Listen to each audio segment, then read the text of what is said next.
Thousands of years ago, they were Apollo, Zeus, Ares. Now they are Superman, Batman, Wonder Woman, and the other heroes and villains of DC and Marvel Comics. Join us every week as we discuss the legendary stories, characters, concepts, and other parts of comics as we examine the modern pantheon of heroes. Let's get heroic. Welcome to Under Two Capes, the podcast for the comic book fan.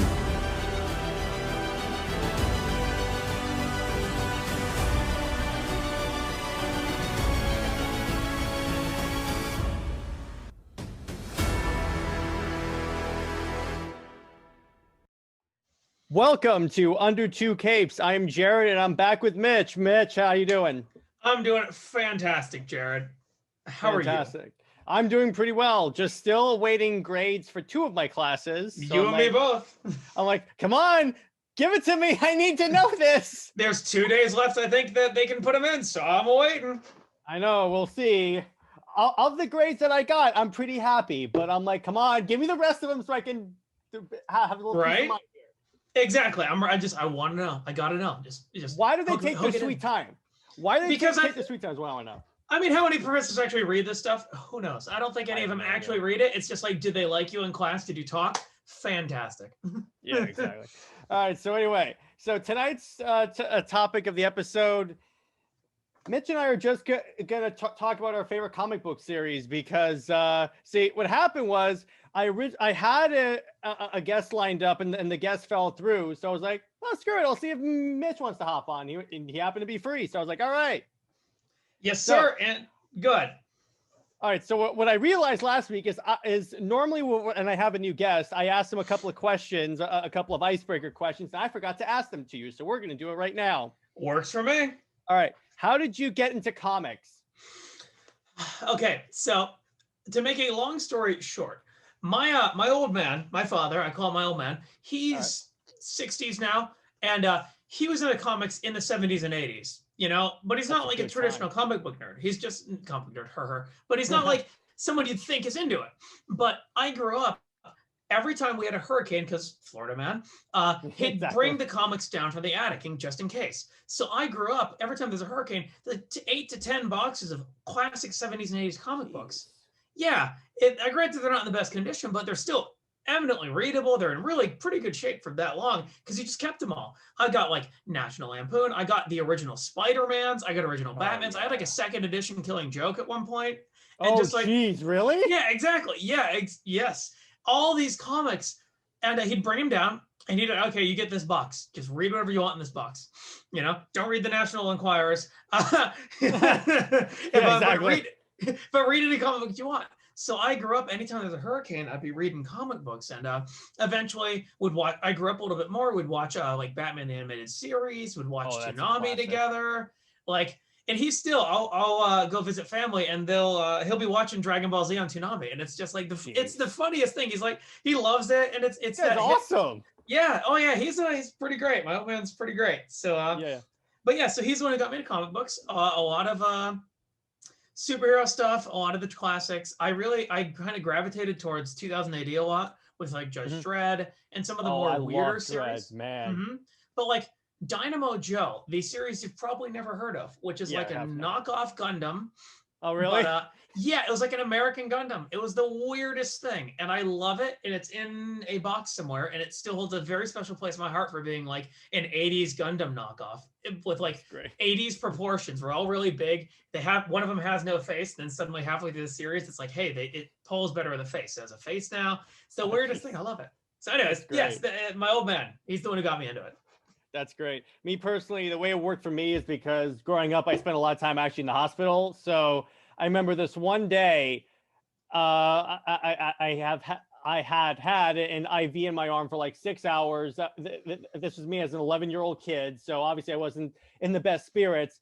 So I noticed, at the infusion center I went to, they had stacks of chairs, and then in front of them there'd be like rows of VHSs. One of these VHSs was one of the episodes of Justice League Unlimited. Oh, so there we go. That was it. I was like, oh my gosh, this is so cool. That's great. but it wasn't. And then from there, I started watching like all the Sam Raimi Spider-Man, Ang Lee Hulk we talked about last week. That's such a great movie to watch as a kid. Again, like you said, to see these, even if the plots were really that good, just seeing those characters live action, I was like, oh, this is so dope. Exactly. Yeah, and it was great growing up reading some of these stuff and just like the weird art styles and how different it can get. I love and I was trying to look for it earlier before the show on my camera. Nemesis the Warlock is one of my favorite comics because it's so out there and the art style is so unique. And as a kind of like a Warhammer fan, you can see where they pull from, like Warhammer pulls from it because it came first. So you can see the Inquisitor Torquemada goes after the yes, and I'll find it next time you have me on. I'll find it by then. And it's Torquemada purges the druids, and it's like this pseudo space fantasy. And I'm like, I can see where GW just takes things whole cloth from it. It's like Inquisitors, fantastic idea. We're gonna run with that. Didn't the Warhammer Space Marine Ultramarine movie actually come with a comic? It did, and I have it somewhere on a shelf. Me too. I love that. That's a great story.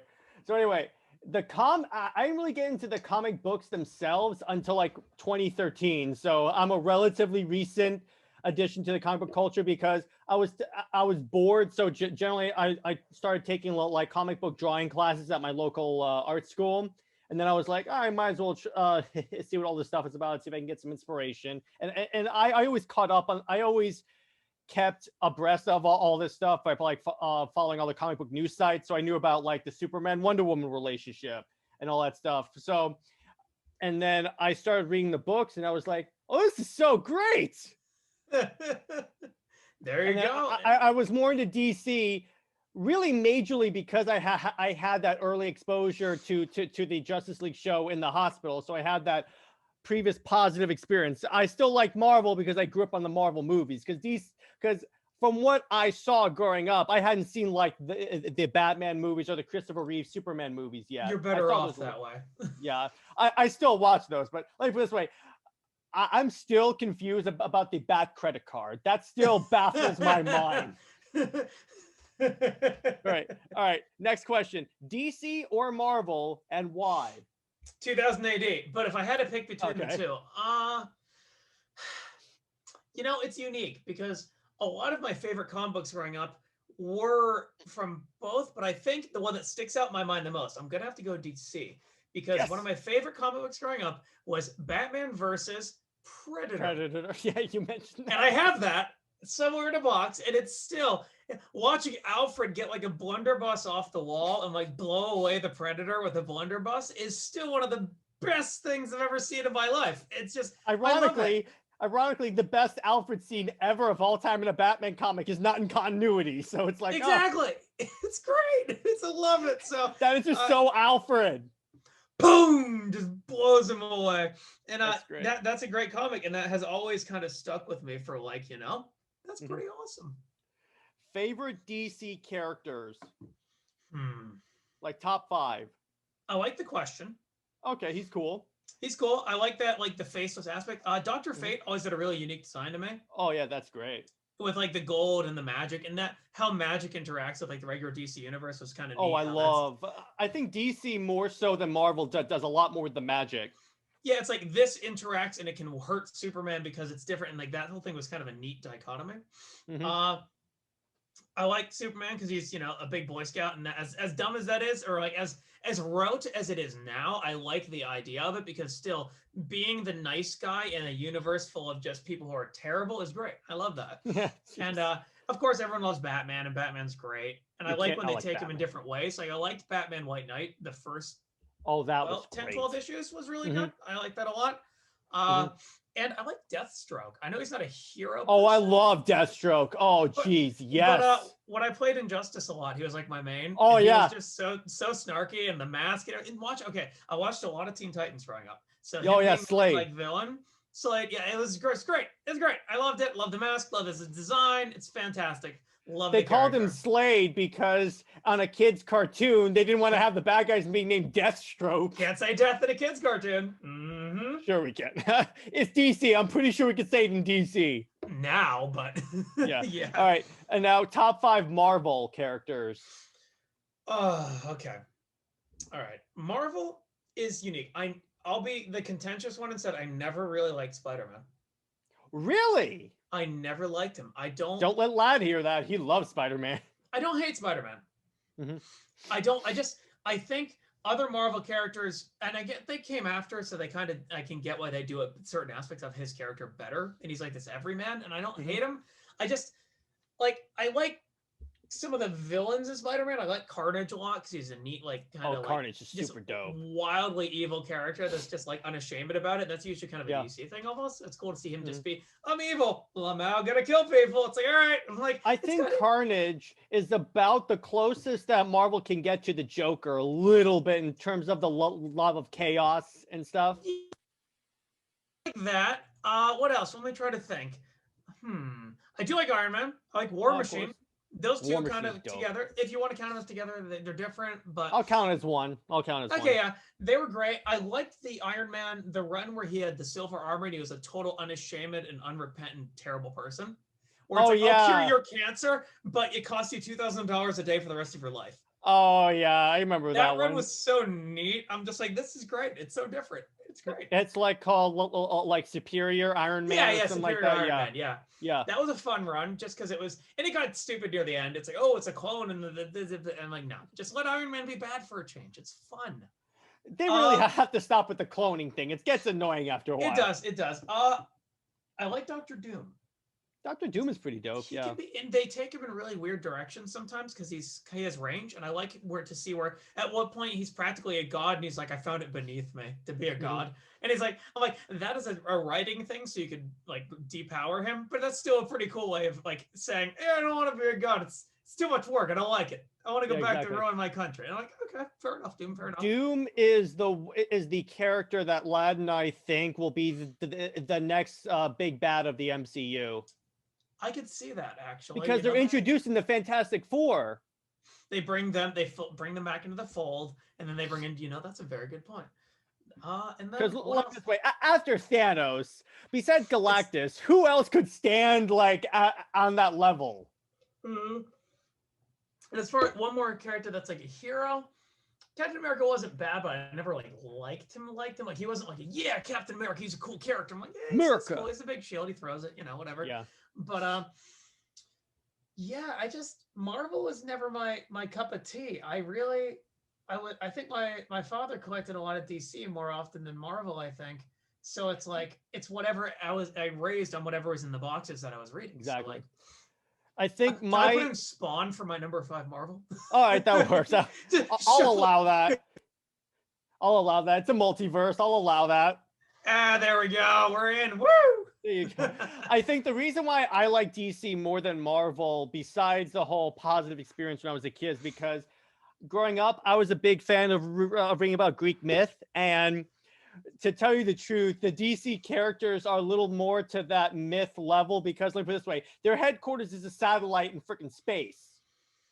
It's true. That's true. That is a big. Olympus. And again, the Grecian aspect of the characters, where they're like troubled, and they're not always like these fantastic, wonderful people. They make mistakes, and I know Marvel does that, but it's not like as common, I think, as DC, where they're more prone to making bad decisions and getting like that Grecian tragedy aspect. I think is way more prevalent in DC, and I think that's to their credit Plus that the it's fact, more interesting. plus the fact you have Wonder Woman, who is herself a Greek myth. That's true. Hey, Amazons. Yes. Yeah, exactly. I said that once because in class we were giving a presentation on the paper and someone brought the Amazons and I had the Snyder Cut background for my Zoom thing. So I just lean over and start pointing at Wonder Woman. Yeah, exactly. The Amazons. Yeah, there you go. All right. So let's start with the favorite story. So I guess you'll do one, then I'll do one, and then we'll just go back and forth. Sure. All right. So as the guest, you may go first. So does it have to be a mainline like company or not? Because I have can be whatever you want. Okay. So recently as in like a year or two ago, a company, I think it's Top Cow, whatever. It's Image, really. It's Image. They put out a series called God Complex. And actually, you can't see it because my background cuts it off. But Image did a series called God Complex, and it's about what if a whole bunch of gods were real, but it's like cyberpunk. Oh, So that's you've cool. got like Horus and Ra, and they all, it's like, but they're not like giant gods. They're like people size, but they have really ornate headdresses that cover their head and their hands, and like they're still gods, but they're all in this one world, and it's all cyberpunk. And there's also, it is this like murder mystery plot where the main character guy's like the chosen one, of course, because it's a comic book, Of but course. there's like the possibly Judeo-Christian is actually just like a cult instead of being the main religion of the world right now. So it's like investigating them, but they're not the bad guys, they're the good guys. And it's like they took cyberpunk in a really unique direction. And I really do kind of recommend it because you get the interplay of a mortal with the gods and also in cyberpunk. And, excuse me, and also like a character that's not completely unlikable. And I'm like, okay, I'm about it. I like the headdress, and I really like the costume design for the gods. Personally, I'm a sucker for good costume or good art design for like characters that isn't like overstating. So like when Horus has a giant, or excuse me, it's Apollo. My bad. It's when Apollo has a giant like headdress and it looks almost like an eagle, like a very cyberpunk eagle, and it's like this giant halo around his head. Oh, that's And dope. but he has a suit for the rest. It's not like his whole body's like this giant mechanical thing. It's like it grounds the character, but there's still a someone who's very obviously very powerful, you know? So I like that. So that will be my first one is God Complex cool. Dogma. Highly recommended. My first is also an image book. I recently started reading Undiscovered Country. So basically what this one's about is it's taking place in this sort of like Mad Max dystopian future where like there was an incident and the United States was completely walled off.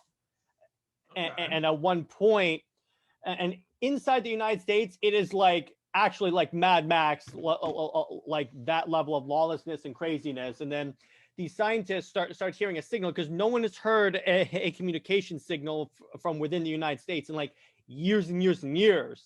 Okay. So they go in to investigate, and they find some weird things, like someone that actually they find Uncle Sam, Like an actual like an actual personification of the guy that says "I want you." Yeah, That's cool. and I'm like, it's America right there. Yeah. America. Yeah, so I'm actually in the middle of reading it, but I'm very much enjoying that so far. Okay. All right, so what's your next one? Okay. Also by Image again. You see I like indies. Port of Earth is like one issue away from being an HBO series. And I picked it up on kind of a whim because it's like, okay, aliens come to Earth, and Earth is now this giant hub of aliens, and the reason is because aliens, all of their spacecraft use water or like hydrogen as the fuel source for their ships, and Earth is like one of the biggest planets with that as a resource. So these aliens come to this giant port on Earth in the middle of like the ocean and refuel. So it's like, and you get some of these like socio-political overtones where it's like, you know, the evil corporation is hiding the fact that the aliens are kind of abusing humanity when they can, and some other stuff. And you get some preachiness, but it's also a really unique idea. And I could see a lot of people, if you like political drama, and the art's kind of like not over the top, it's well done. It really does play like a decent HBO series, like The Wire or something, you know? So if you like that, you might like Port of Earth. So very, very, very recommended, but not like a very hot recommend. It's just, it's good. It's very good. That's good. It's good reading. Yeah, exactly. It makes you think. My next one comes directly from Marvel. I have Secret Invasion. Okay, what is that?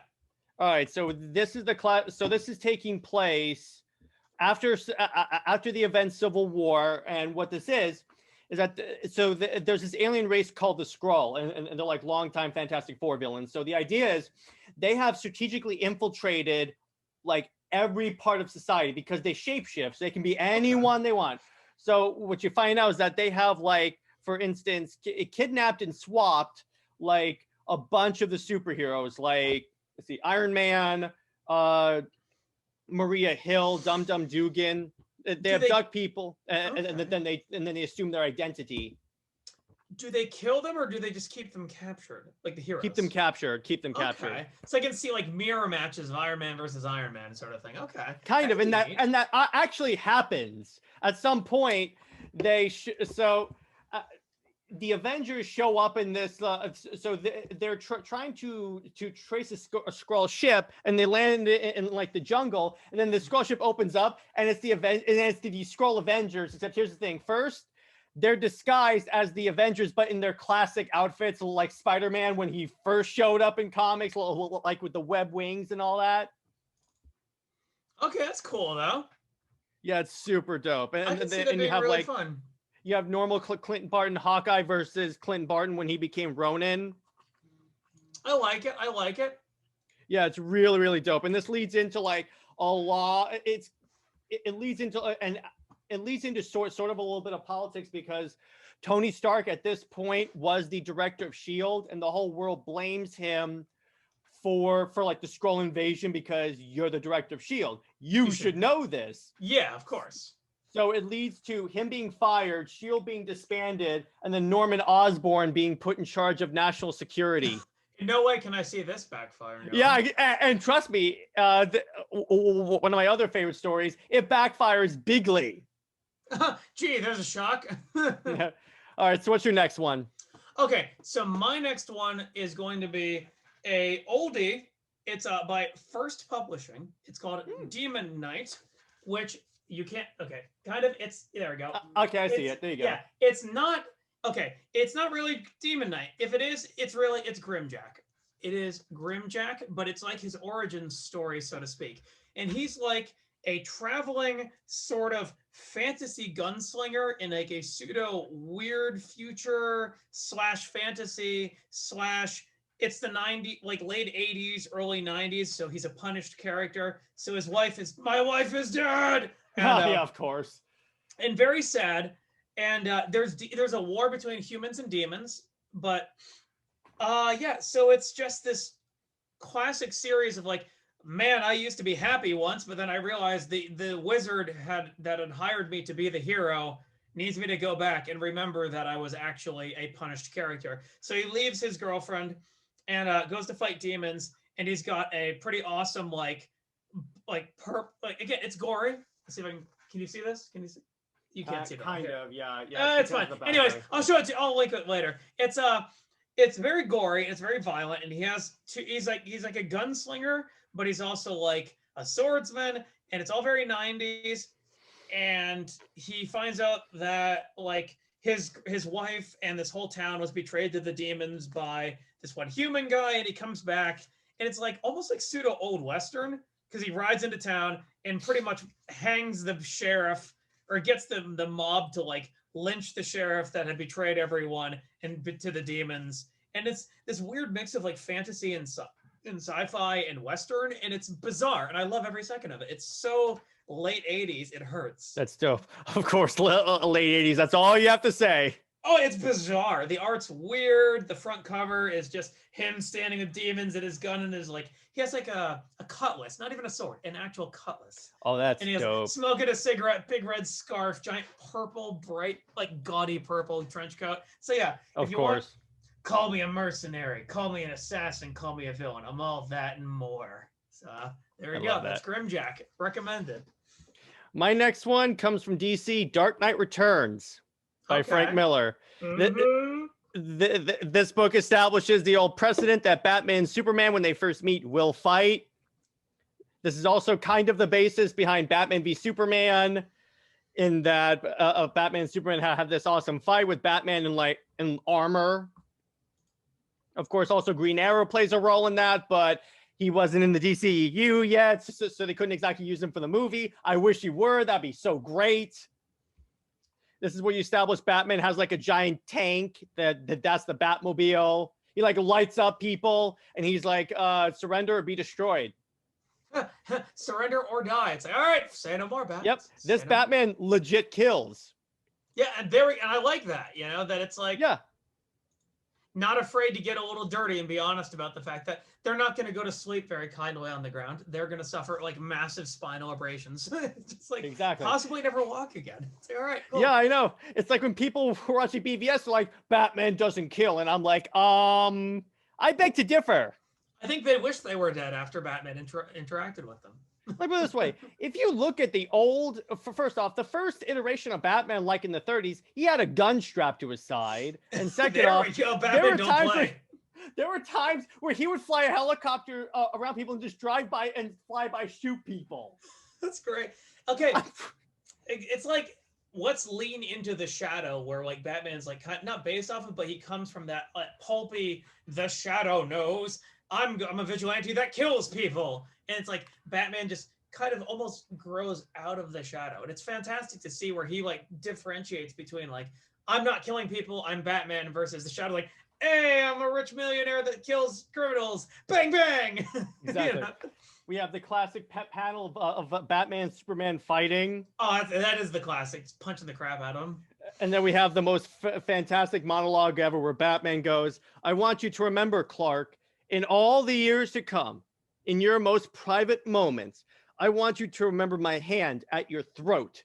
I want you to remember the one man who beat you. And I'm reading that, and I'm like, yes, yes. That is Batman for you right there. That is real Batman. And it also has like the death of the Joker, except so Batman kind of breaks the Joker's neck, but it doesn't kill him. So the Joker somehow breaks the neck further and kills himself because it's comic books. So, exactly. Somehow is basically explains how they do stuff. Yeah, I'm like, what? You're paralyzing the neck down. How are you doing this, bro? Like leverage yourself down a pair of stairs or something, Joker. Like, what are you doing? Yeah, exactly. I'm trying to find a picture of the tank because the tank is like, and it shows up in the Snyder Cut. Yeah, here it is. This is the Batmobile in this universe. It is literally just a giant tank. Like, no, it doesn't it's actually a tank. Play. I'm like, geez, that's where Arkham Knight got this from. Yep. This was also, I think, the basis behind the third Christopher Nolan Batman movie, because you can definitely see a little bit more like inspiration from this, because when it starts off, Batman's old and has been retiring for like a few years, and then all of a sudden crime starts up. They really combined like this book and the one where Bane first breaks Batman's back, obviously. So it's like combining a lot of different stories in there. So I like noticing all that stuff. No, I get that. Plus the fact the Batmobile in that trilogy was a tank. Exactly. Repurposed. It was literally a tank. Even the cop says, okay, it's a black tank. Spray paint the black on the military vehicle. This is my bat tank, sir. That's an M1 Abrams. Does it come in black? Exactly. Say no more. All right, it's the bat tank. It's great. All right, so what you got next? All right, one of my again, I was shilling for Nemesis the Warlock earlier, so I'll shill for it again. It's this Nemesis the Warlock is very English. Because it's not 2000 AD, but it's very English. And it's this kind of, not early satire, but it is very much satirical. Like the peace-loving, leave me alone druid named Nemesis and his like planet of like goat people are like doing their own thing. And the Inquisitors of Torquemada, who are incredibly wildly incompetent until they're not and they kill everyone, are... which all coincidentally have very pointed red hoods and very pointed armor in their cloaks. Yeah, exactly. So it's a little on the nose there. But so what you're telling me is that even in some comic book universe, they thought it was a good idea to keep the red coats. They did. Oh, jeez. It's great. It's so dumb, but it's great, and I love it. And he's this like magic sword wielding half goat demon man, and he fights the Inquisitors and just travels around saving all the aliens from the evil Inquisition who hates aliens for no other reason than they hate aliens. And it's like, hey kids, would you like some politics in your comic books? And it's like, no, too bad. But the art's amazing. And that's why I really like it, is because it's so well drawn and it's so detailed. I'm surprised the guy didn't go blind drawing it.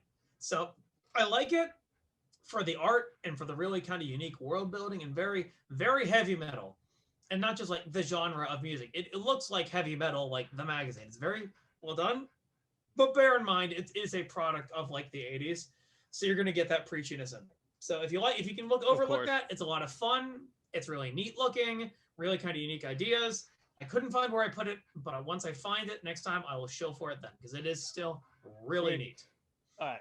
My next story is coming again from DC. It is Batman 3 Jokers by Jeff Johns. First off, anything by Jeff Johns, I will read. And second off, what this story is actually the culmination of what he did in his Justice League run, because at the end of my other favorite story, Darkseid War, Batman found out that there were actually 3 Jokers. Now, so this book does the 3 Jokers part in a unique but very comic book way. In that, so basically, the main characters in this book are Batman, Red Hood, and Barbara Gordon Batgirl. Obviously, 3 people that have each had their own experiences with the Joker. This book also establishes more or less that the Killing Joke is the Joker's origin. Okay.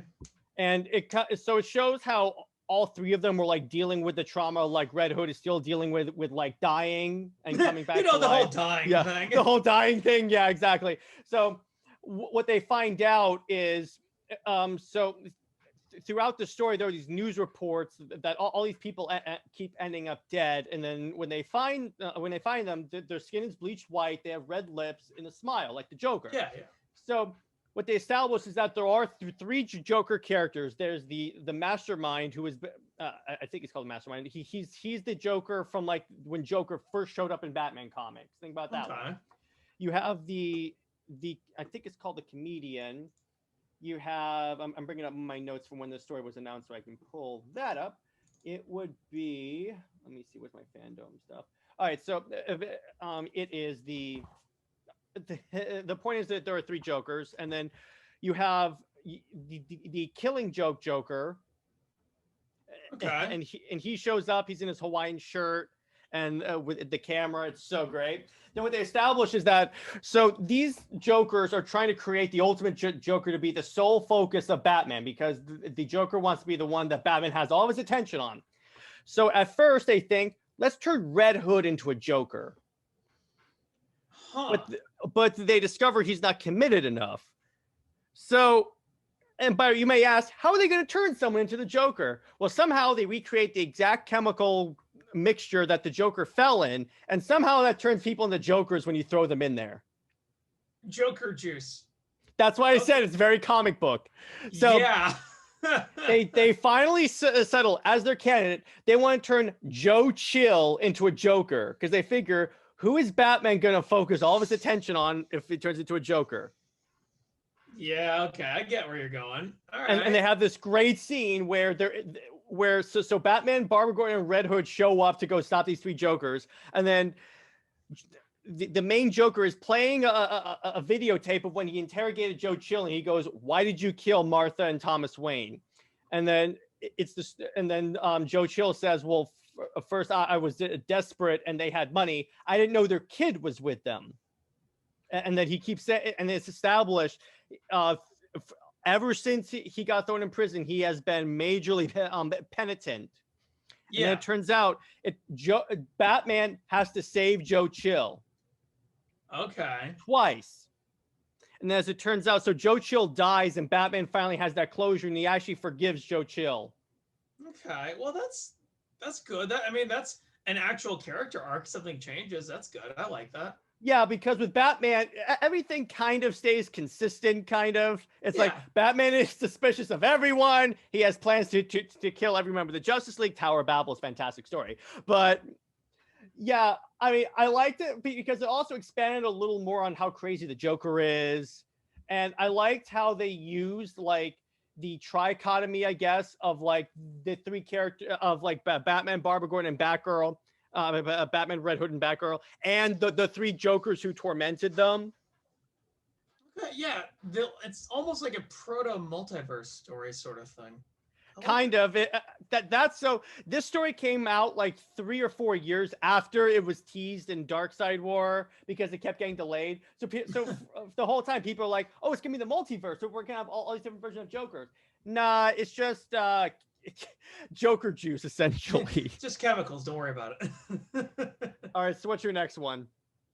Question first: can I shill for manga or not? I don't want to. Excellent. Okay.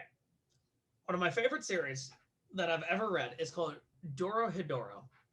And what is this, you say? These weird runes that don't make any sense to me. And I will tell you, these runes mean fantasy, they mean urban fantasy, and they mean horribly gory violence. Jeez. There is a story. There is a place called the Hole. The Hole is where everyone who doesn't do magic lives. The people who do magic live in another, almost like a dimension. They come down and they do magic on the people who live in the Hole. Oh, I'm going to turn half of your body into a cockroach today. Oh, what's that? That hurts a ton and you're half cockroach now and crippled for life. That's too bad. Goodbye. And they leave. So the story is about a man whose head is like a lizard. And he's looking for someone who turned his head into a giant lizard. So he grabs the people, magic users, and sticks him in his head. And he's like, what did the face inside my mouth say to you? And the person's like, you're not the one. He's like, oh, that's a shame. And he just rips their head off.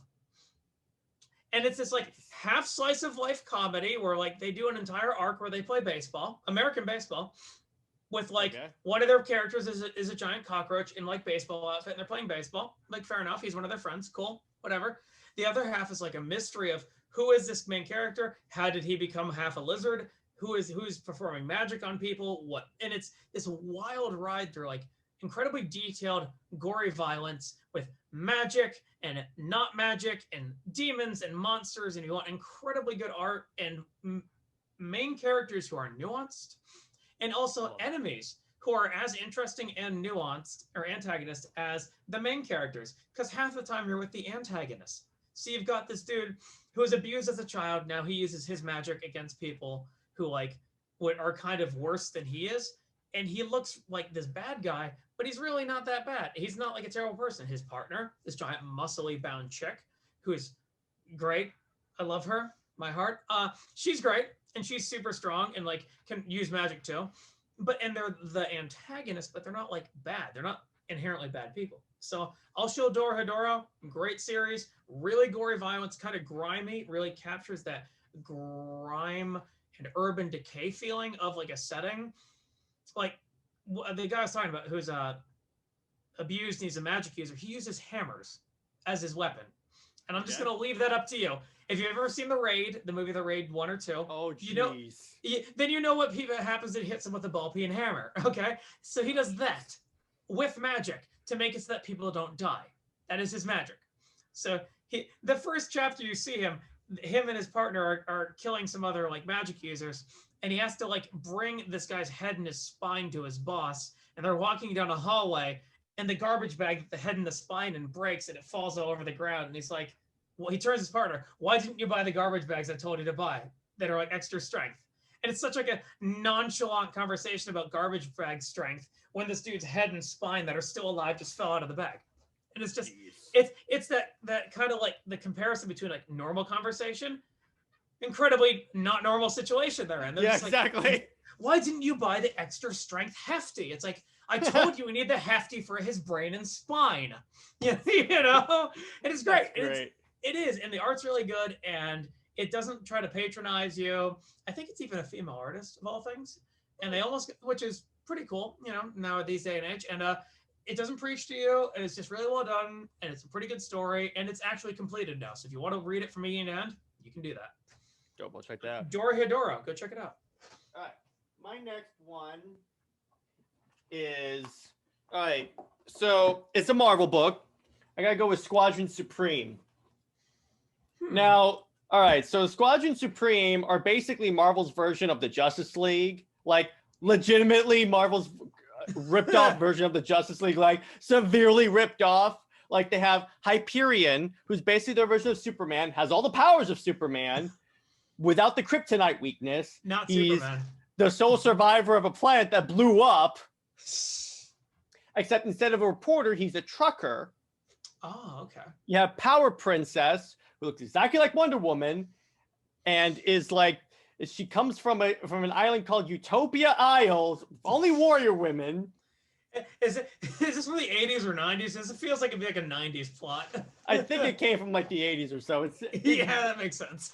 This is the most modern iteration of the team. And what's interesting about this book is that this Squadron Supreme is made up of representatives from the multiverse. Like, all these people are from a different Earth. The planets blew up. Okay. Because, all right, so in Marvel, there's this team called the Illuminati, and it's like all the smart. It's like yes, it's he says as he has a bunch of pyramids for his background. But anyway, what it is okay. So you got Iron Man, Mr. Fantastic, Doctor Strange, Black Panther. It's all the representatives from all the different corners of the Marvel universe, and they deal with like all of the multiverse worlds colliding on each other, and they deal with that by blowing up these worlds. So you have like good. Iron Man committing multiversal genocide. So naturally, all these people are really pissed off. Understandable. So what they do, they straight up kill Namor. They behead Namor. That is one way to get things done. And then Nighthawk, who is basically their version of Batman, who is exactly like Batman in terms of character and everything. He basically goes on the news and is like, okay, so we're the Squadron Supreme.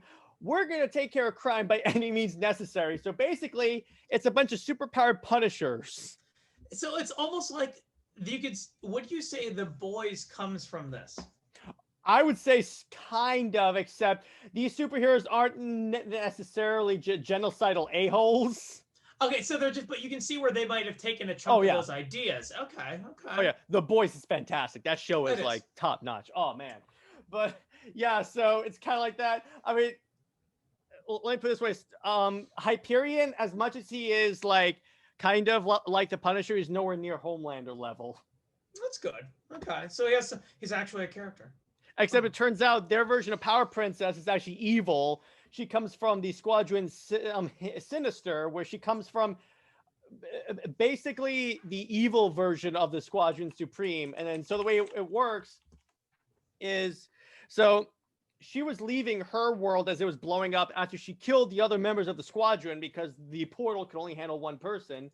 She met the real Power Princess and absorbed her power. Okay. She comes through claiming to be Power Princess. Okay. I dig it. And the squadron actually, came from, they were first introduced in an Avengers comic, and then they were first brought into being by Mark Grenwald from Marvel. It was, let me see, when was this book done? This was done because I got the omnibus. By the way, here is Power Princess. I mean, I'm not against it. I like the hair. As 80s as it is, I still like it. I dig it. Yeah, but see, here's the thing. So recently, Marvel announced that they are doing sort of an event where it's called Heroes Reborn. And what it is, they basically turn the Marvel universe into the DC universe. Where what I mean by that is they make it so the Avengers were never the Earth's mightiest heroes and the Squadron Supreme were. Now, that sounds like a fantastic storyline. How the part that kind of irks me is, look at the design for Power Princess. Hang on, I'm trying to find the right. Okay, look at the design for Power Princess and tell me, which character does this look like? Oh, yeah, okay. Yeah, you see what I'm saying here, right? Yeah, we are the not Justice League. Yeah, sure. What's kind of funny is that I was reading an article on like a comic book news site, and they say meet DC's most elite superhero team, but they put D.C. like it's the District of Columbia. Yeah, I get it. And then even they're like, okay, and then even the article admits, the Wonder Woman thing, that's not even trying, Marvel. It's really not. That's. Yeah. Come on. Even I was like, wait, what? And Lad will tell you, I have ranted about that for a year now. Because I'm like, because I recently got back into comics like last year, and I see that. I'm like, black outfit Wonder Woman. All right, cool. Yeah, it's basically Wonder Woman in black armor. And I'm like, okay, so you could, and we did an episode exposing like all of the Marvel ripoffs of DC characters, because we counted it. Marvel actually has ripped off way more from DC than DC has of Marvel. It's not terribly surprising, honestly. Again, it's this, what's the Roman phrase? There's nothing new under the sun. And they're just going to be there with the two main superpowers, Marvel and DC. They're going to get incestuous after a certain amount of time. It's like, you gotta look to new ideas, that aren't trying to preach to the reader. You got to look at like I liked God Complex because as weird as it was, they didn't try to preach to me. They just had a good story to tell. Yeah, You know, yeah, and I they hate that. and the ideas are unique and the outfits are cool and unique. Like if you want to pull something from another comic book, bring in something from like Image that's like a neat outfit. Like, oh, we're gonna fight the gods and they're all cyberpunk. They all wear helmets, and you can have them like big.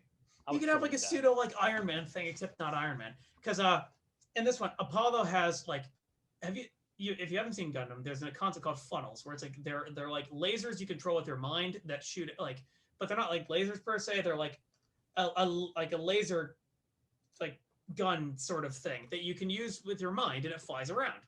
So he has them connected to his arms. He just shoots them out and he can just stand there and shoot lasers at you and not be phased by it. You could have that. He's like, I'm Apollo. I'm an actual Greek god. I shoot lasers at you and I'm also really smart and powerful. Okay, you know, what are you going to do about it, superheroes? You're going to have to get to me.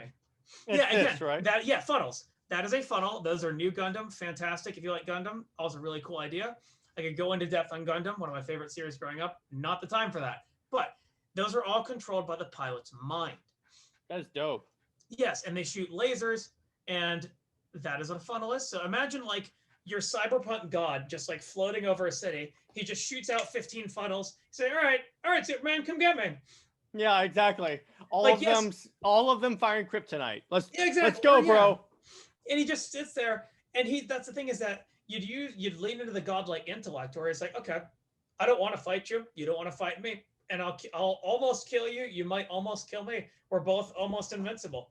Why don't we just talk this out? And I think that'd be a really neat idea where you have like a character that like you can kill and that or could kill Superman. So they could hash it out. You could have like this whole mini arc where you have like the gods return and you have superheroes versus the fact that some of the gods are real. What do you do? Ra's back. He's in Egypt. What are you going to do about that? Are you going to let him take over Egypt? You know, are you going to fight him?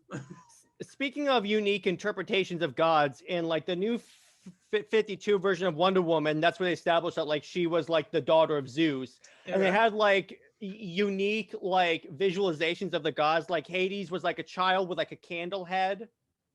Okay. For some reason. Yeah. Ares was actually like a cowboy, like dude with a really long beard. Okay. Aquaman, not Aquaman. Aquaman. Poseidon, what was a giant fish for some reason? Okay, Jonah, get out of there. So I'm like, okay, I guess that makes sense. Yeah, it's like I know a lot of superheroes don't lean in. Like you could do the ancient god sort of arc. You could do an entire arc in either Marvel or DC where it's just like they're back. You can make them malicious. You can make them not. You could do the whole like, okay, one pantheon's back and they're strong. Or and the other one's like here's something left field. Aztecs. Bring the Aztec gods back, you know. Out of Mesoamerica comes, you know, Quetzalcoatl. Mm-hmm. You know, I always thought a great idea for a story that they should do at some point, and it can be a Wonder Woman story, but it basically involves the entire Justice League, is that the gods become so jealous of how much love and adoration the League gets, because the League is basically the pantheon of gods. So the Greek gods go to war with the Justice League. That could be really, really cool. Yeah, I was like, I can't believe DC doesn't do this. You get like, they bring back ancient undead Greek heroes, Achilles. Yes. You could literally lean into Jason and the Argonauts. You have like an army of like undead skeletons and undead heroes. Exactly. You know, a Cerberus. Have Hercules, because in the storyline, Hercules is the hero who raped the Amazons. Yeah, you could have Hercules like get corrupted or more so and brought back over to the side of the gods. So you could have this big punch up between like all the gods and the League, and that'd be fantastic because you've got the old versus new, technology versus the history, and they're just like Hades is just like, okay, snaps his fingers, this entire army of undead just come out of the ground because there's like history of bloodshed. Skeleton army ready to go. Plus the fact Superman's weakness is magic. Pretty much all the gods get their powers from magic. Exactly. So you couldn't just have Superman fly in and handle everything. That's because let's face it, 99% of the time they should just let Superman handle it. It'll be done in like 2 seconds. That's it. Exactly. So you make the Deus Ex Machina not be a Deus Ex Machina anymore because he has to be smart and not get zapped by Zeus. You have like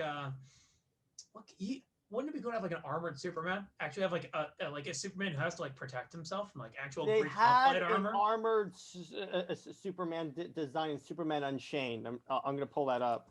Because I'm thinking like you could do that, or make him like look like a hoplite. Give him the big shield. That would be dope. Give him like the Spartan helmet and the torso armor. Have him have it beaten off of him by the gods, but he's still fighting. You know, have like him using his laser beams out of like the eye, or like I can see the picture in my mind's eye. Superman gets hit, and he like Zeus throws a lightning bolt. That's not bad. That's the Unchained armor. That's not bad. Hear me out here. He's in hoplite armor. He has this big shield. Zeus throws a lightning bolt. He intercepts it with the big shield. It like blasts away the shield, and you see like you pan up to him and hit it behind this like the Spartan helmet. You just see the red glowing eyes. Yes. He shoots the lightning out of the eyes, and he like nails Zeus in the chest with it or something. And that you have them duking it out. You have Wonder Woman fighting like Athena or Hera or like not Aphrodite. She's pretty. What like the goddess of knowledge, and I forget because it's been a long time since Athena. Athena, yeah. Or you have Wonder Woman duking it out with Athena, and they're going to be the ones talking philosophy while they're fighting. You know, like, oh, who deserves to win the old world, the new world, that whole thing. Plus, yeah, this is also a good opportunity to have some major Wonder Woman character development, and you can see where she's kind of divided on who to side with because the gods are like her family, but the League are her friends. mm-hmm. So she has to choose where her loyalties lie at that point. Oh yeah, I'll do another one. Batman's playing chess with Hades. You lean. You lean into the classic, like, oh god, there's a movie where that's a thing, and I forget the director's name. It's like an old Swedish movie or Scandinavian movie from like the 60s, and it's a classic movie. So you have him sitting in the underworld, surrounded by like the undead soldiers. So it's like if he loses, he's gonna get killed, and he's like playing chess with Hades this whole time, and they're talking shop, like planning and strategics, and he's like Batman moves like a king or like a pawn, and one of the like minor league characters goes and punches like destroys a horde of like skeletons. Oh, that'll be dope. And then Hades moves it, another pawn to like takes that pawn, and that guy is either like dead or incredibly injured, and he's like shot into the air or something, or like actually gets skewered, you know. And then you have another Batman moves like a rook. And suddenly, like Green Lantern just comes and just nails one of the demigods. Because I'm sure that you'd have like gods and demigods. And Green Lantern just like takes like a minigun. You'd have like the whole modern stuff with Green Lantern. You lean into that. He has like a minigun and just like mows down a demigod. With just tears them apart. You know, demigod all over the place. It's great. That would be so cool. Yeah. I see. Here's the thing. Marvel and DC keep redoing these same stories over and over again. It's just with like a slightly new color paint, but not that much. Where they don't do these great stories. Because let me put it this way: Wonder Woman is not exactly known for having really memorable storylines, which is sad because she's like the most memorable female superhero. That's one of the advantages that DC has over Marvel. Marvel has no Wonder Woman. Try as they might, Captain Marvel is not going to be a Wonder Woman. Let me put it this way: the fans aren't buying the whole Power Princess thing, so that's not going to happen. I have a weakness for girls with like the side shave buzz cut, but you cannot make me like Captain Marvel. I'm sorry. No, you cannot. Yeah, no, I've mentioned multiple times about how much I can't stand the character or the movie. You're right. I really think, if you center this on Wonder Woman, you'll have her like lasso Aphrodite or Athena. She lassos the truth Athena and like asks her, like, why are you doing this? And she's just like, because we're Greek gods. Like, have you read the classics? Like, this is who we are. Who are you? Because she doesn't believe that they're the real gods come back. Yeah, and exactly. Like, who are you? Is like, we're the Greek gods. We're you. We're human, not humans, but like we are the human ethos writ large and given godly power. We're not anything more than what's inside your heart. We are your best and worst aspects in like given form and flesh and shape. And you could have this whole like grappling of like, who am I compared to them? I could be this bad and corrupted, but I'm not. And it'd be great. It'd be philosophical. Yes, this is a good idea. Marvel or DC, hire us. Or Marvel, I would love it because they kind of have tried to do a story where like the Norse gods go to war with mankind and Thor is stuck in the middle. That'd be amazing too. Give me something like that. That would be so dope. That'd be amazing because Norse mythology is even better. I'm more of a Norse Greek mythology. myth guy, but that's just me. But No, I got both. I've been to Greece, lovely country, food's Mhm. fantastic. But Nordic mythology will have a special place in my heart. Just I don't know as much about it, so I still has that like mysticism in my mind of like I don't Mhm. know this. It's great, love And it. then can you imagine if they make this into a movie and then and then like or Hades brings up the army. Leonidas is there and he actually goes, "This is Sparta." Oh, that'd be amazing. That'd be such a fun little Played by nod. Gerard Butler. That'd be so Oh, that'd be great. great. Have like an undead Leonidas, his like face is half melted off, but you can still His see it's face is him. zombie, but Mhm. he still is doing all the Leonidas lines like, "Come and get them." Have him kick some really annoying like lead character, just like the one that nobody likes is like some minor lead character. He's like charging him and he just kicks him right in the chest. He kicks Great. Guy Gardner. Guy Gardner's There we like, go. "I got this. I got this." He flies in. He goes, "This is Sparta." Oh, kicks. Exactly. There you go. That'd be perfect. You get a little bit of the That'd be humor. That'd be so great. Perfect. And then you bring in Darkseid. You could. You could. You can have him either puppeteering or honestly, just have him like watching it, being like, all right, cool. Just have him floating up there like, I wonder who's gonna win this. You know, like straight up be like, Desaad, bring my popcorn. Exactly. Seriously, that's the thing. You just have him like floating up there, like, Yeah, How he can I- doesn't have to be involved at all. You just have the panel where he's just watching it.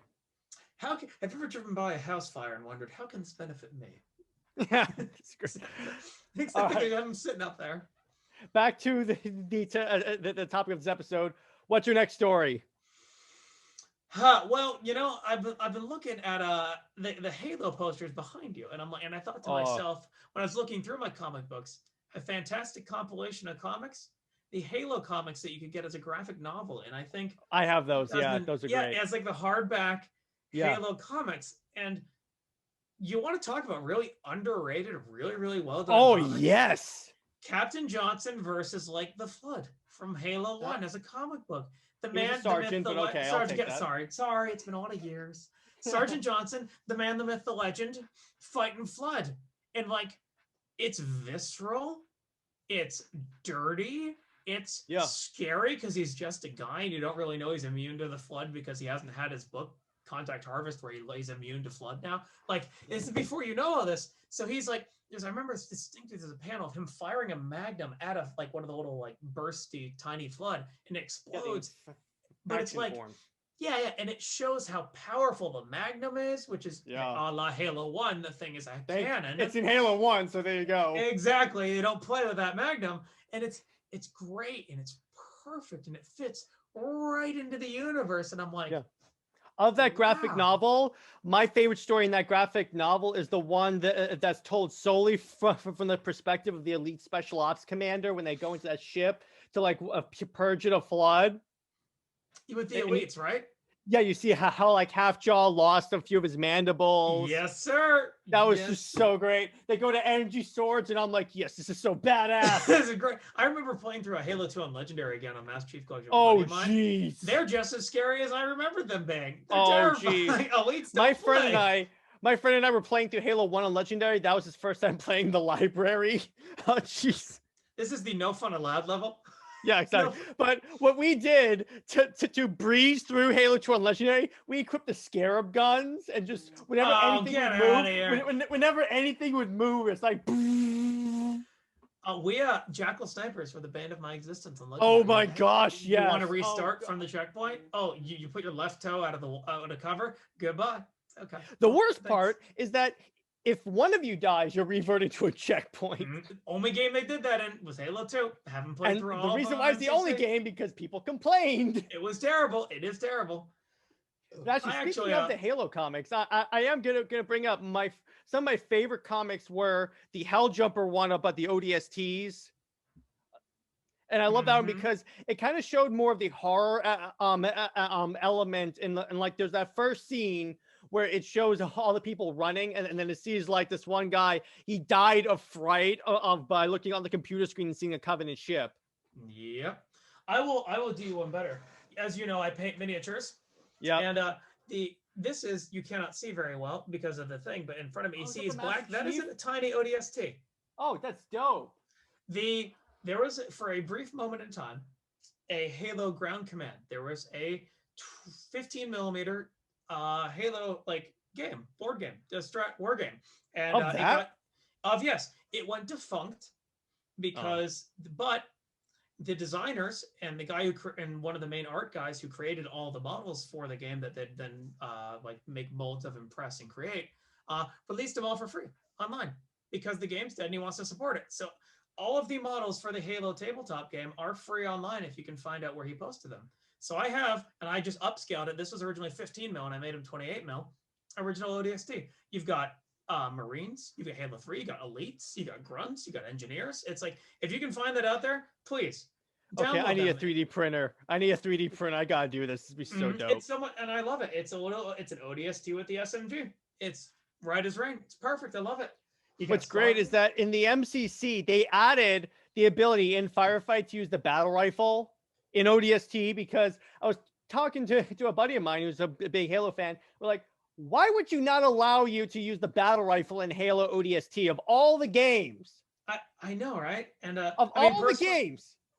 I'm a DMR fan though, personally. That's me. I'm Me terrible too. at the BR. I can't hit the broadside of a barn with that DMR though for days.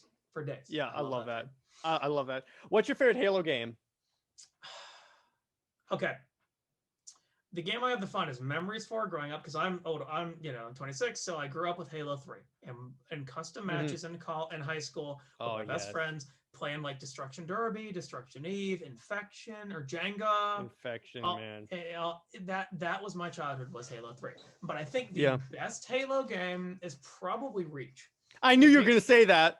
Because it takes everything that you love in 3 and it makes it refines it.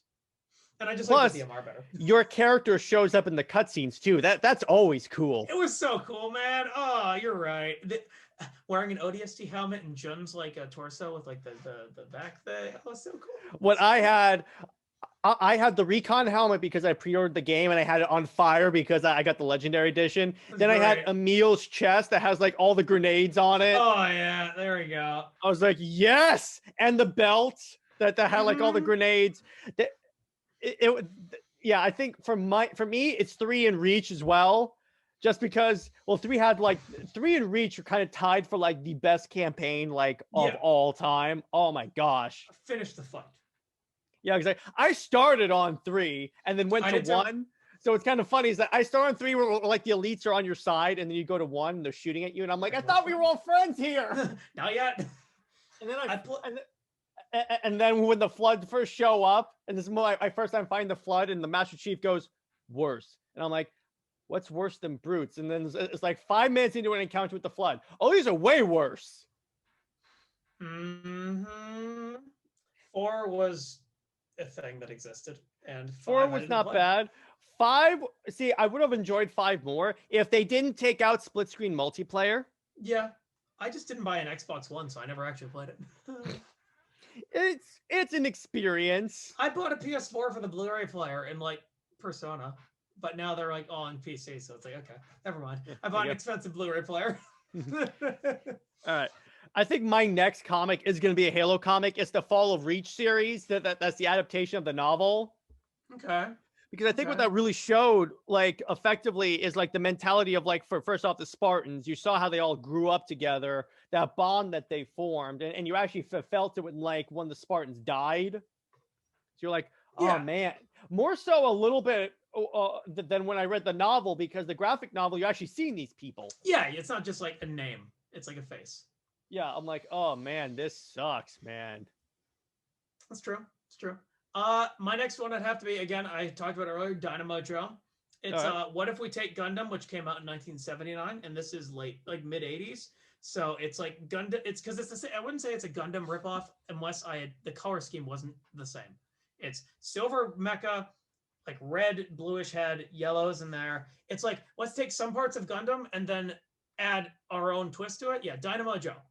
And you'll see exactly why I think it looks like a Gundam. You'll immediately be able to tell why. But it does lean into like there's an AI one that's like, oh, this one has a pilot and it's this real bad guy, like very rough and tumble like character that doesn't play by the rules. And it turns out he's like either, I forget if he's dead or if he's just like, he isn't really like the pilot. He just sits in the cockpit and the machine controls it. And it's like the main character's rival is not the pilot who he thinks this whole time. It's the actual giant robot itself, which has an AI. That's dope. So yeah, Dynamo Joe, campy, but I love it, and it's true like mid '80s sci-fi. That's great. So my next one is DC. Now, speaking of Gundams, Okay. I think you'll appreciate this. So a couple of years ago, to 2017 year range, Hmm. DC did a story called Dark Knight's Metal, and I'm aware of a little bit of it. it opens up with the League is so Mongol kidnaps Toymaster and has him build these, like, I'm gonna call them Zords that to Here fight we the go. Justice League. Here we go. So Batman, because he's Batman, figures out, okay, so touch the symbols in the mouths of these things and let it absorb you. So they're like, oh, okay. So they do it, and this is the result. Go Power Rangers. Yeah, exactly. It's basically a Justice League Voltron or like a Megazord. Oh, I hate it, but I love it at the same time. It's the I know, it's dumbest thing. for no reason this shows up, and this is the only time this is ever referenced at all. You remember the time we made a giant Megazord? No, I don't. For copyright reasons, I have no idea what you're talking about. No, I do not. It's the exact same thing as the Megazord. That's great. That's so dumb. I love it though. Yeah, but this is the story with introduced the whole idea of the dark multiverse, which is basically, so you have the positive multiverse, and then you have in the negative one. It's basically like all of the stories of DC, but they've gone wrong. Like there's one where Superman stayed dead and Lois Lane became the Eradicator. All right. He'll have to feel like a woman scorned, I guess. Yeah, exactly. And she like kills everyone. Wow. Okay. But so it takes place immediately after the death of Superman comic. And what's hilarious is that if you know that storyline, you know the lineup of the Justice League was kind of like not effective at all. It was like Guy Gardner, not a Green Lantern, Booster Gold, Blue Beetle, Ice, like nowhere near any of the people that could have effectively taken on Doomsday. So it's like immediately after Superman dies, that's when Batman, Wonder Woman, Green Lantern show up. And Lois Lane is actually like, where were you people? And then she kills everyone. Okay.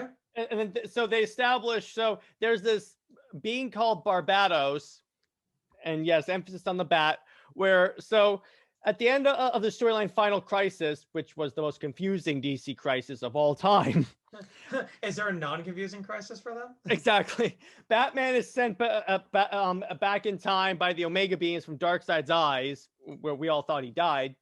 And what happened was, so as he went back in time, Barbados became aware of Batman. Okay. And he became aware of the positive multiverse. So he started planning his return. So as he shows up, he brings with him like versions of Batman from the dark multiverse. Like there's one, the Batman who laughs, who's basically a Jokerized Batman. There's Red Death, who's a Batman who has the powers of the Flash. Devastator is Batman who became Doomsday. And then there's Batman who became the God of War, which is basically Batman. Yeah, basically just Batman again. Okay. And then it's like most of them die except for the Batman who laughs, who will stay and show up in pretty much every DC storyline for the next 2 years, and he really annoys fans. Looking character. Yeah, I know it is, but see, the problem with the Batman who laughs is that DC put him in too many books to the point where everyone's like, we get it. He's the Batman who freaking laughs. Does he laugh? Is he the Bat? Who is this Batman? That's the one where it's Batman kills the Joker, but is infected with the Joker toxin and kills everyone. That would have been good for like one run, not like a ton.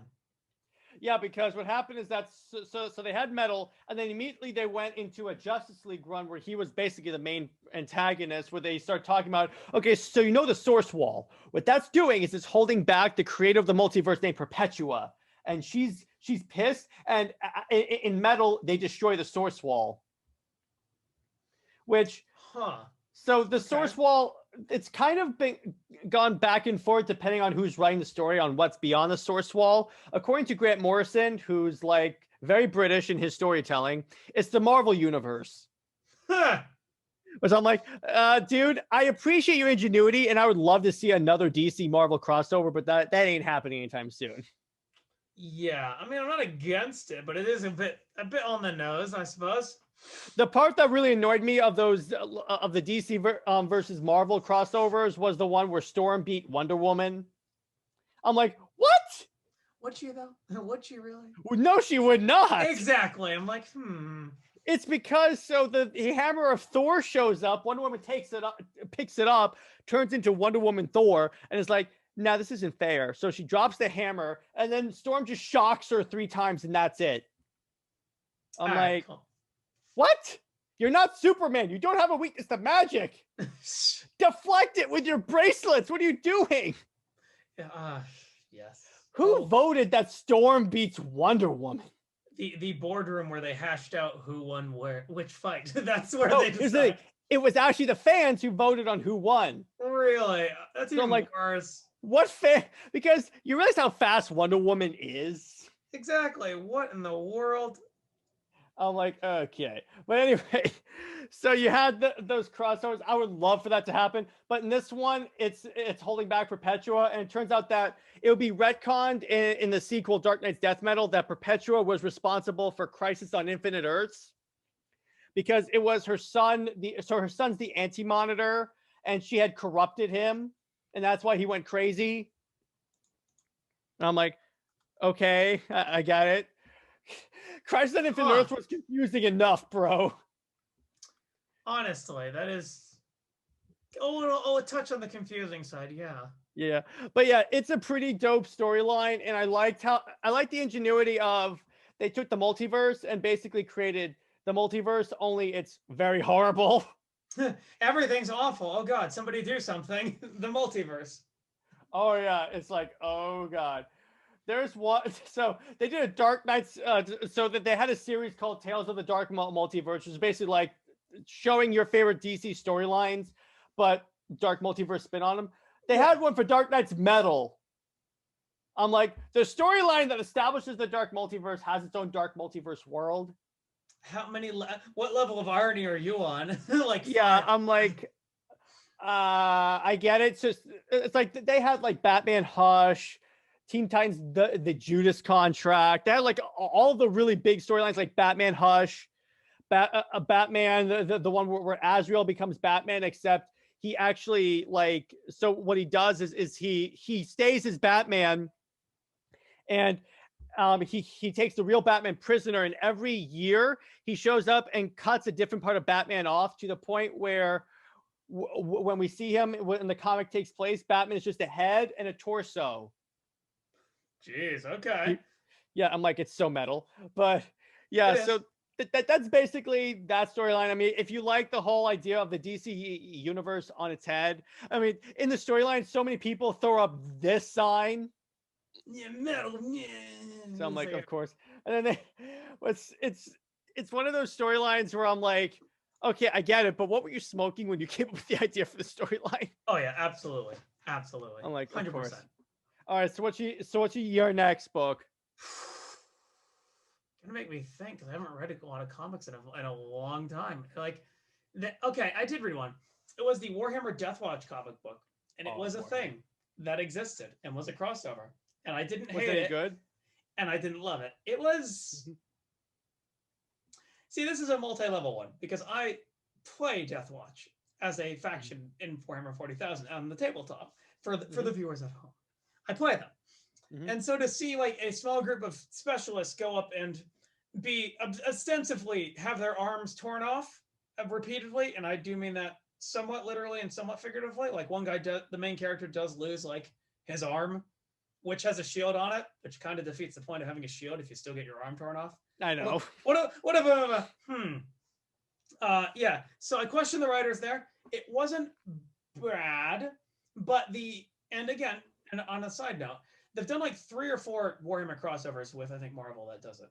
And the only one that they have not been good. None of them have been good. The Marinus Calgar one was pretty bad. Really? Dark Angels one, which is the one before that, was not great, but it was the only one of the only series that got the fact that when an unaugmented human fights a space marine, they die.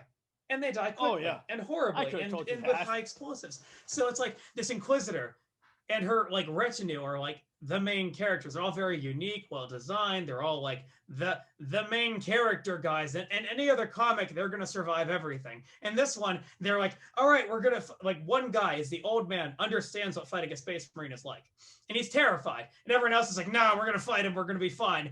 They lean out of cover. They're promptly turned into red mist. For even in cover, has his arm like blown off in like a fraction of a second, and then dies. All of them die in the fraction of like a minute and a half at most. And these guys just the Space Marines just continue down the hallway. And I'm like, credit where credit's due. Pretty cool to have these characters that you build up over 2 or 3 issues that you're like, okay, these are like the main characters, just evaporate into red mist. I'm like, yeah. I mean, it's thematic. Like, congratulations. At least it's realistic what would happen. Yeah, you got it. They nailed that part of it. The Inquisitor herself getting Terminator armor makes no sense at all. Dumb. What? Very dumb. The Grey Knights killing her though because she was corrupted. Very cool. You know, so it wasn't bad. It wasn't good. But when it was anyone wear Terminator armor? Apparently an unaugmented normal Inquisitor can somehow wear like Nemesis pattern Terminator armor for like. Because I thought it was only Space Marines in their power armor can put on Terminator armor. Incredibly heavily augmented people sometimes can, if you're like 90% mechanical and like with like a meat chunk somewhere in it to not be like an AI. And so this normal woman TM should not have been able to just slip into it and be like, all right, I'm a Terminator. No, you would not. You would not be able to walk in that. You could not move. And this isn't like an Alien when Ripley was in the power loader. That's what they're trying to do. And she does die. The Grey Knights are like, hey, stop trying to betray the Dark Angels. Like the memes about them being traitors, you know. The Grey Knights are like, lady, you're trying to get us to kill Dark Angels. We don't like that very much at all. Yeah. And I ended up killing her. And it's dumb, but at the same time, again, that brief moment where all of her retinue just evaporate in the mist. And I'm just like, yeah, that's great. That's cool. Like, so credit too if you like Warhammer. Don't read Death Watch, it's not very good. Don't read almost any of them. None of them are very good.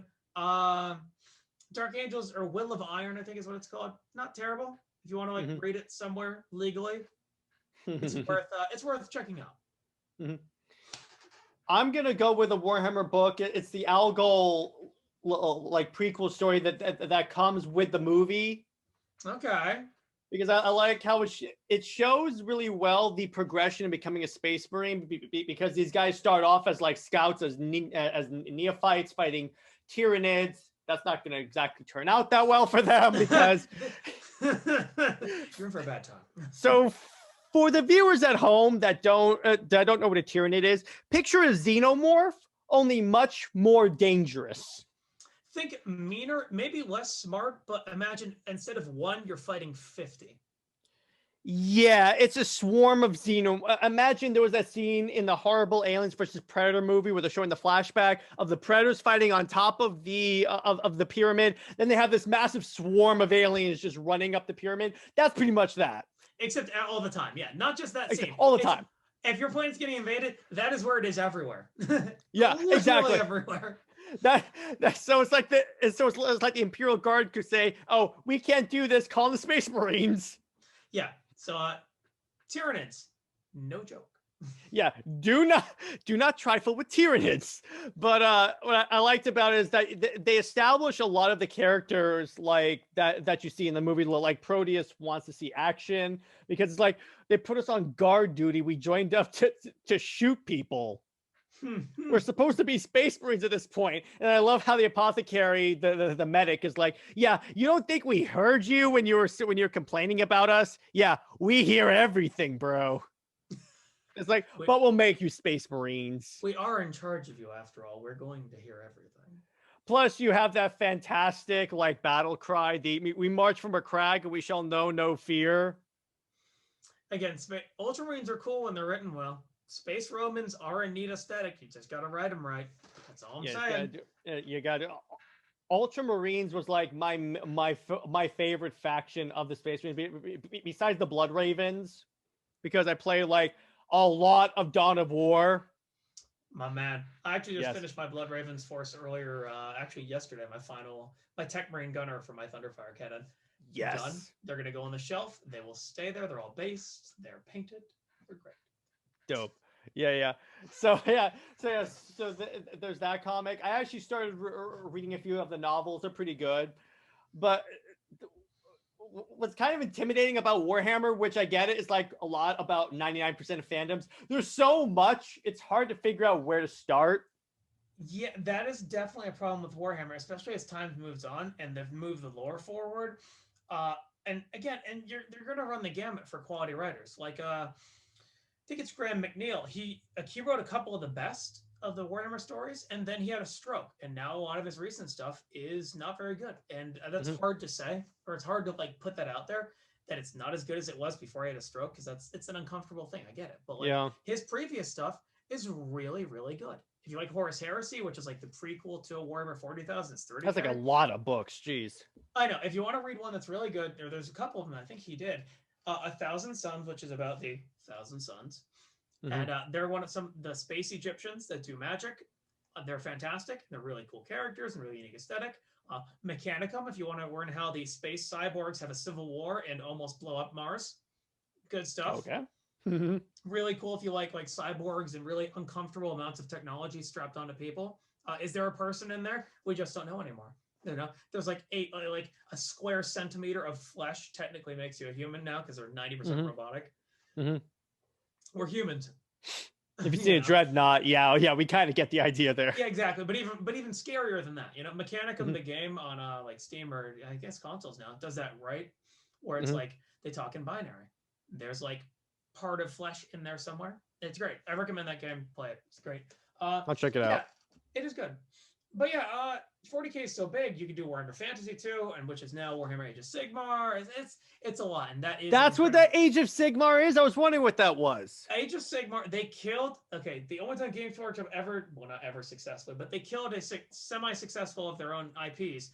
Warhammer Fantasy, the bad guys win. They eat the world. They kill everyone and absorb them.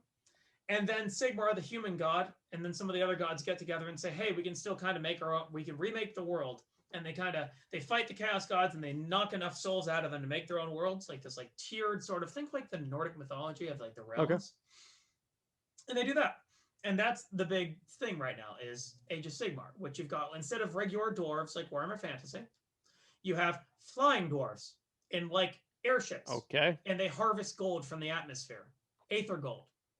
So what I'm getting here is that Warhammer Fantasy basically did its own Crisis on Infinite Earths like style thing. Yeah, they nuked the whole thing. Like before, the Empire was like Habsburg Germany, which is really cool, and all the midi states that fight, and like your men all have very fabulous mustaches and beards and big swords and very like gunpowder. I love that.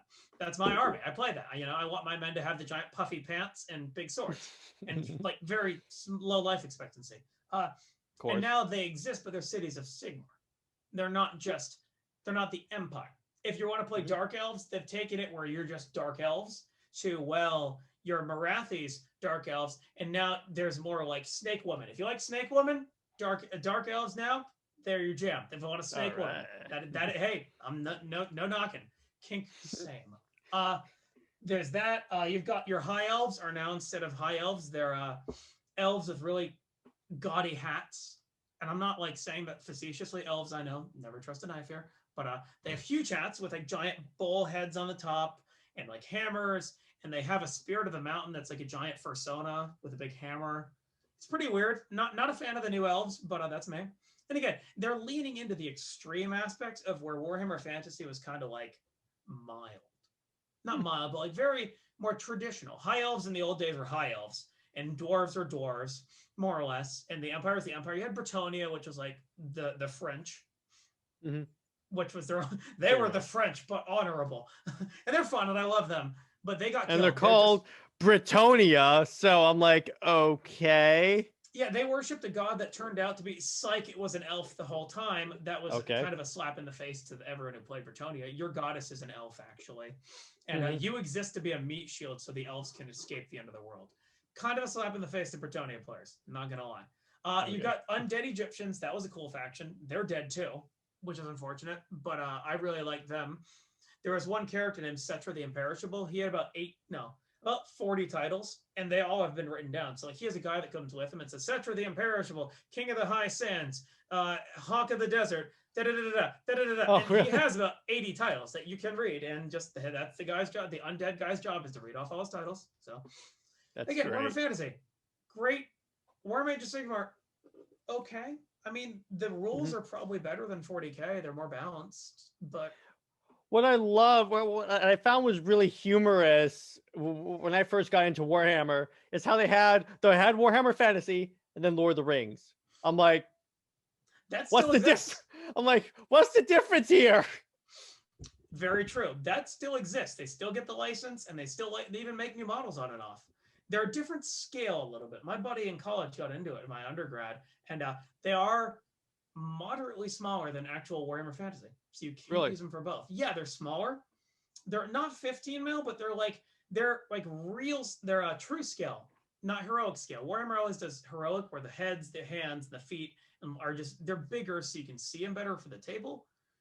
Middle Earth is all true scale, where everyone is the same, like their whole body's evenly proportioned, so they are by nature smaller. Mm-hmm. Take it for what you will. There's benefits and drawbacks for both. So that's dope. Yeah, but I was never as big of a Lord of the Rings fan. I mean, I read them all, but yeah. Yeah, I got into Warhammer because back when I lived in Atlanta, there was a Warhammer store in the mall. So I passed by there all the time. And my mom brought me home like a White Dwarf magazine. She was like, look, do this. Find one you like and I'll get you a set. And I come across the Blood Angels one. And I'm like, as a Halo fan, I was like, this is the closest. So I'm like, get me these people. There you go. Blood Angels are cool. I use some of their guys in my Deathwatch army. They're my some of my like that. Melee is a viable option with like giant chainsaw swords and hammers. Yes. Mm-hmm. The chain sword. I'm like, okay, I see where Gears of War got the Lancer from. Absolutely, that is totally stolen from Warhammer, and it's great. Let me strap a chainsword on the bottom of my gun. Fantastic. It works. It works. It's perfect. It's great. So, again, roided up dudes in like 20 plates worth or 20 trucks worth of armor. Fantastic. Love it. Love every second. Yeah. I just love how big everyone in Gears of War is. Like Gears of War, they have great comics too. They did actually. I remember reading one of them. I was really impressed by how decent it was. I'm like, that has no right to be that good. Yeah, there was one where it's like they go into like basic. Think of it as like a brothel where like they're breeding like the best soldiers. I guess that was a weird story. Yeah. I was like, okay, this is kind of it's very Gears of War. Very edgy for the sake of being edgy, like mid 2000s. It's great. All right. So let's do one more story each. You can start. Okay. You know what I liked? Some of the weird Transformers comics from like the late 90s. Not the new ones. The new ones are about as preachy as they get. Some of the older ones. They wokeified Transformers. Oh yes, there's aliens that are really just humans with reskins, and they just preach to it. It's terrible. Don't read the new ones. Don't read anything in the last 10 years. The only Transformers comics I read were the prequels, adaptations, and sequels of the movies. That's it. I liked. They did a pseudo. I want to say not like multiverse, but they did Shattered Glass, where it's what if the Decepticons were good and the Autobots were bad. Oh, that's actually interesting. Yeah, and my favorite Transformer is Soundwave, which turns into a VHS cassette tape, which is still my favorite because it's so great. It's so 80s, and when the cassette tapes turn into mini Decepticons. Exactly. So to see them be Autobots too, it's just like, because Soundwave's always been the most loyal Decepticon ever. You know, Megatron might be bleeding out somewhere. He's going to go find him and get him. He's going to send his cassette tapes with his monotone voice. And it's just everything about the character is so like ridiculous. I love it. So to see them be the good guys for a change, and because with all the added lore over the years they added, it's like Megatron was a pit fighter. And he wanted to rebel for like actually pretty decent reasons. Equality, yeah, you could see how two roads diverge in a wood, like Megatron becomes a good guy, and you can see that. So it's like to see them actually take that path and take it to its like maximum conclusion was really fun. I enjoyed it. As dumb as Transformers sometimes get when you want to do a crossover with G.I. Joe and some other stuff, I'm like, as much as that's silly and fun, seeing Transformers like kind of take it seriously in the alternate universe, I think it was fun. You go in with it what you know it is on the 10 and you have a good time, and it's something it's fun. It was a good romp. Yeah, that's right. Although here's the thing, I could believe the Decepticons being like good guys if their names were not Decepticons. Deception is in. They say this in Bumblebee. Decept is in their name. I'm really trying to imply there. Didn't they do an episode of like the 80s cartoon where the Decepticons somehow convinced people that they were the good guys? Yes, they had a really good PR campaign. I'm like, wait a second. Weren't you the people that were basically robot terrorists for like years and years and years? And all of a sudden, we're supposed to believe that you're the good guys? Robot ISIS is on your side. Jeez. Exactly. Yes. That was the wildness of the Transformers. Absolutely. That was such a great cartoon. Buy our toys. Buy our toys. Yeah, it's basically an action figure commercial for 20 minutes a day. Absolutely. It was great. Yeah. All right. My last storyline is going to be JLA by Brad Meltzer. This is taking place after Infinite Crisis, where the League breaks up, and this is taking place a year after, and it's reforming the League. They have this storyline that starts off with Superman, Batman, and Wonder Woman talking about, well, they reveal that the Trinity have had regular meetings every year throughout DC's publication, and they've been like responsible for like establishing and shutting down all the different iterations of the League. And this time they actually show about how each of the members are like selected, like Superman, Batman, and Wonder Woman sit down at a conference table. They look at pictures of each of these members and they're like, how about Red Tornado, Black Canary, Vixen? And they eventually settle on Hal Jordan, obviously, Red Tornado, Superman, Batman, Wonder Woman, Red Arrow, Black Canary, who is the leader, because I can kind of see that. And let me see who else is on this team. There is Hawk Girl, because this is pre-cartoon where it's obligatory. Yeah, I love because in the run of Justice League after Metal, it was that lineup from the cartoon, including John Stewart, Green Lantern. So I was like, yes, get to see him again after all these years. Yeah. It's like, so Red Tornado, they had a storyline where apparently Red Tornado has a spirit form, even though he's a robot and he can go inside a human body. Okay. And I'm like, okay. We're gonna roll with it. We're not gonna question it. Just keep going. And there's also Black Lightning. So I'm like, did they do that Static Shock? Kind of, yes. But it's like that they had a couple of really weird but they had this great storyline where they discovered that I think it's like 5 members of the Legion of Superheroes are trapped in this timeline. So they team up with the Justice Society of America, led by Power Girl for some reason, and then they go and hunt down the members of the Legion, because the Legion wants to do this thing where they hold up those lightning rods, and then it turns out one of them dies, but the death brings back their dead friend Lightning Lad somehow. Magic, I guess. Yeah. But they also have this great part at the end where it's showing, like, it's called monitor duty, and it's so basically the way it works is that on the Justice League Watchtower, there's a monitor that basically gives them like live 24-hour sat feeds of like Earth, so they can monitor everything, and each member has like a time they have to spend in front of this computer. So like it shows what everyone's doing, like Black Canary's playing the harmonica. Hawk Girl is like basically stalking Red Arrow. It's really really interesting because it's showing the mundane life of being a League member. It's humanizing them. Which you never see. They also have this great part where they're fighting a Mazo, and then Red Arrow has this like monologue where he's talking about, man, so as I see like the original Leaguers fight a Mazo, it's like they don't even have to speak and tell each other what to do. They automatically have trained for so long, and how that they know what each other is doing before they do it. It's That's like a cool establishing thing, yeah. how long that the original members have been in there for, and how much they train together. Again, watching the superheroes are great, and I think as long as you don't get too heavily into it, it's really cool to see like the human side of them. You know, not to lean too much where every hero is this troubled soul that all is like no.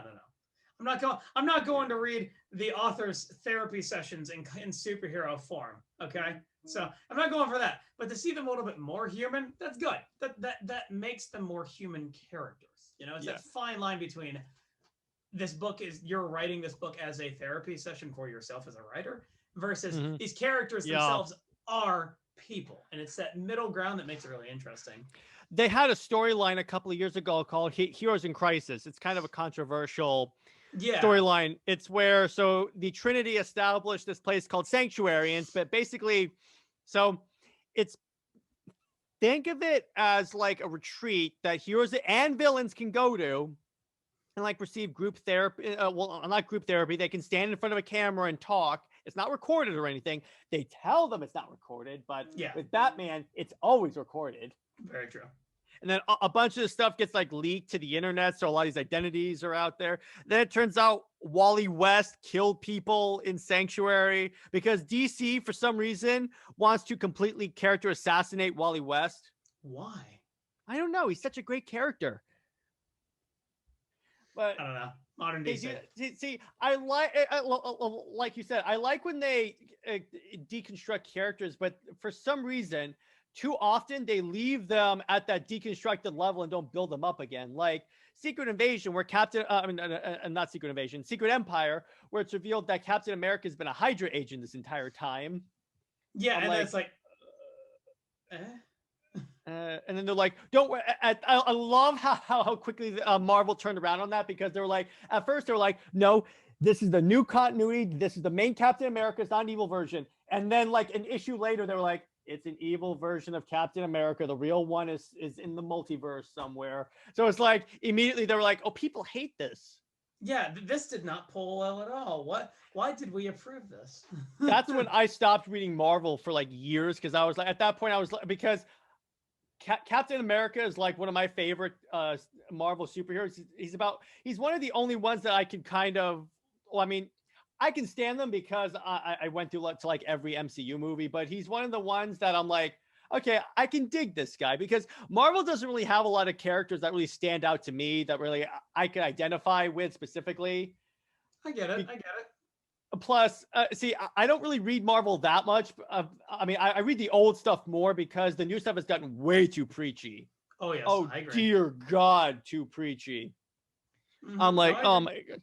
So, are you familiar with the story of the new Secret Warriors comic, or like the New Warriors? Oh yes, Snowflake. Yeah, Safe Space. That was quietly canceled. It was supposed to come out a year ago, but it's like all of a sudden it just disappeared. We're gonna shuffle that one off screen. We're just not gonna talk about that ever again. No one liked that. If you look at the like to dislike ratio on YouTube, it's like their #1 disliked video. Nobody else. Gee, I wonder why. And then when they follow it up with Children of the Atom, which actually was released, but it's basically like SJW versions of the X-Men. Again, the dislikes was like massive. And I'm Nobody like, buys this. Yeah, because everyone's like, we're being patronized to, which, let me put it this way. I understand you want the comics to reflect the outside world, and there's a way to tastefully do that. Like when the X-Men were first invented, they were supposed to be a stand-in for racism. Mm-hmm. You can do that. The issue being, nowadays, they're either bashing one group of people, or they just tear down established characters to build up new ones. Remember when they said that Magneto, the Holocaust that Magneto lived through, wasn't as bad as the thing they were talking about? Remember that? That was in some issue recently. I saw a clip of that, and I'm like, What? Maybe don't say things are worse than the Holocaust in your Marvel comic book, guys. Maybe don't do that. I don't know. Call me old-fashioned. Not a good idea. Not very tasteful, guys. Not a good. Well, let's see. Good look. One created a single mutant's hatred of mankind, who has the power to control all of anything made of metal. Pretty sure the Holocaust is worse. Yeah. Yeah, it's Don't call Magneto a Nazi. Maybe not the apt person to call that of all the people you could call a Nazi. I know. Maybe of all the characters. Maybe all the characters. But I remember, so recently DC has actually been like accused of like not promoting its black characters enough, because DC has some pretty dope black characters like Static Shock, Black Lightning. And even so, they made the announcement that like Ta-Nehisi Coates was going to write a Superman movie. I remember hearing about that. First, I think it's going to be terrible because it's associated with J.J. Abrams, and Ta-Nehisi Coates is the guy who ruined Captain America. Yeah, gee, I can never imagine why that might go poorly. So it was heavily rumored that Michael B. Jordan was going to be Superman. But what's interesting is that Michael B. Jordan himself said, yeah, they could do that, but I don't think that's a good idea when they have so many other black characters. And I'm like, I always see people complaining about why isn't Static Shock shown more prominence? Why isn't John Stewart Green Lantern get more prominence? I'm like, instead of replacing people, instead of race swapping characters, what they should be doing is holding up these established characters that are universally beloved by all races. Yeah. And do that. Diversify. Put Static on the Justice League. I'm fine with that. Yeah, I mean, seeing like Green Lantern as like the Justice League Unlimited, like Green Lantern, amazing, fantastic. One of my favorite characters in the series. Oh yeah, him and Hawk Girl, great dynamic, fantastic. Like, go for it. If it's well done, it doesn't matter what race the character is. If it's well written, it's well written. Yeah, they had in the new 52. They established a character who's one of my favorite Green Lanterns, Jessica Cruz, and her basic thing. So she's a Latina Green Lantern, and she was made as a diversity character, but they did it well, where she actually got character development. Her whole thing is that she was agoraphobic, and then she eventually builds up and becomes a Green Lantern who's supposed to overcome fear. So she has to deal with that, her being afraid of everything and being a Green Lantern. Okay, that could be unique. And let's not forget the most famous diversity character, Wonder Woman. Very true.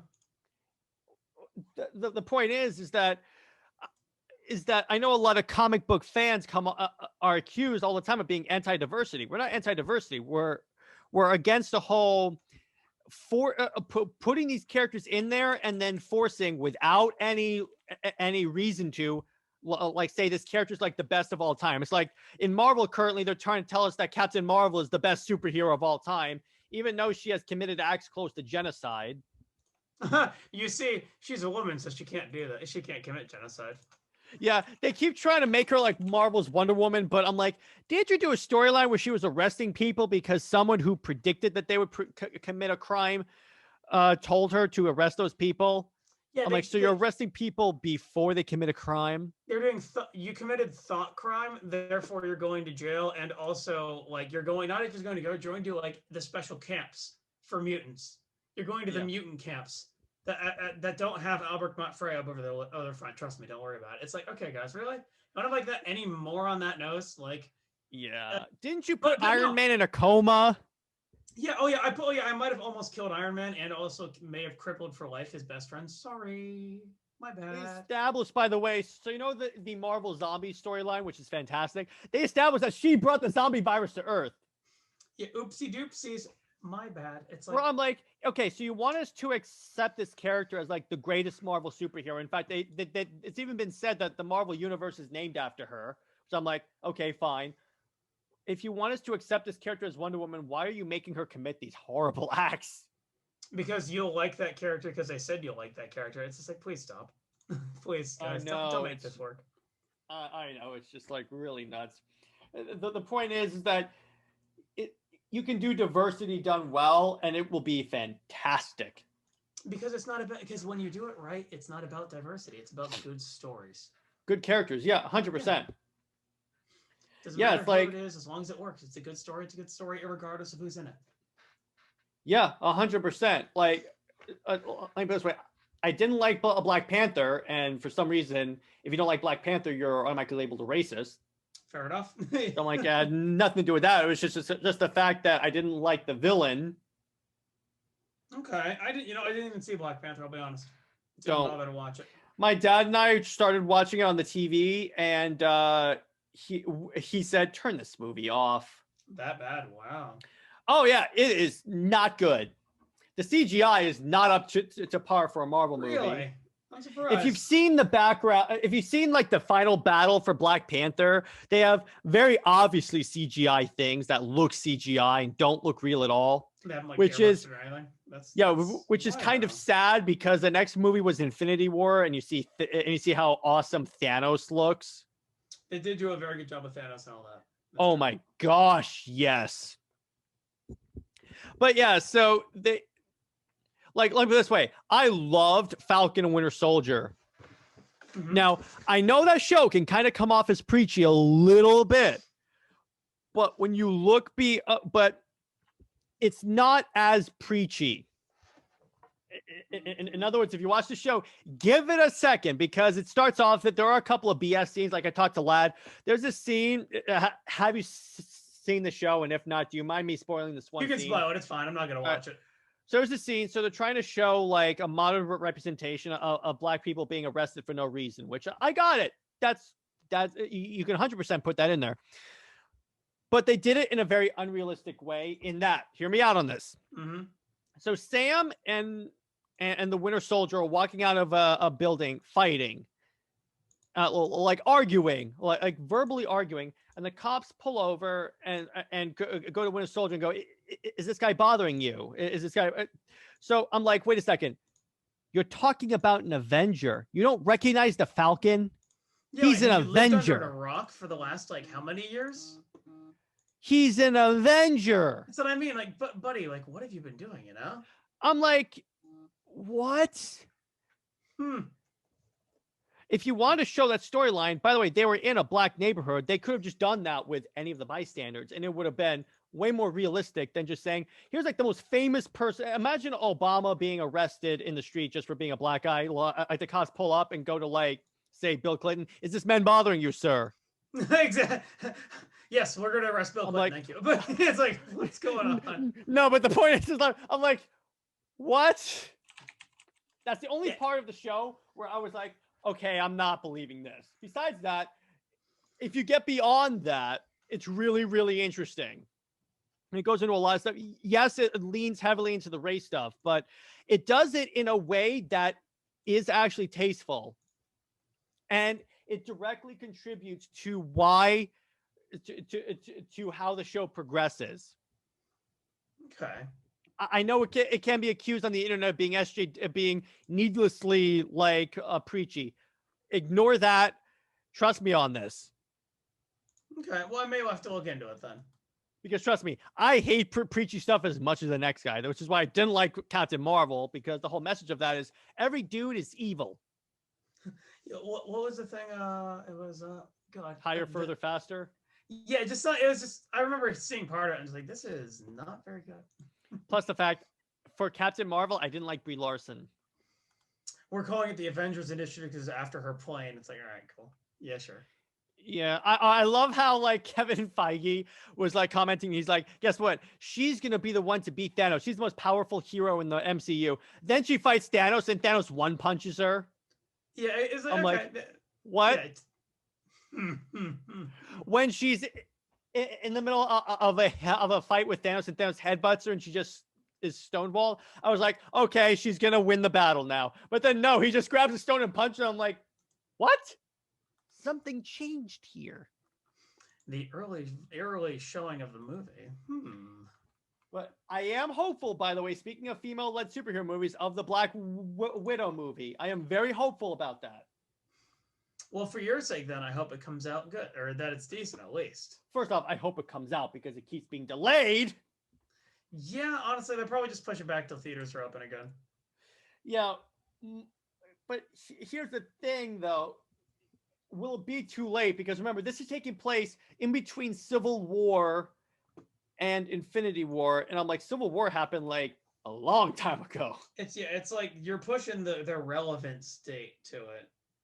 Unless you want to contribute something new to it. Like if somehow you establish that she's actually still alive, like in the post-credit scene, that's like that was a clone that died or something like that, fine. You can do that and link it. I guarantee you they probably added a scene to the script that would explain why it's happening now.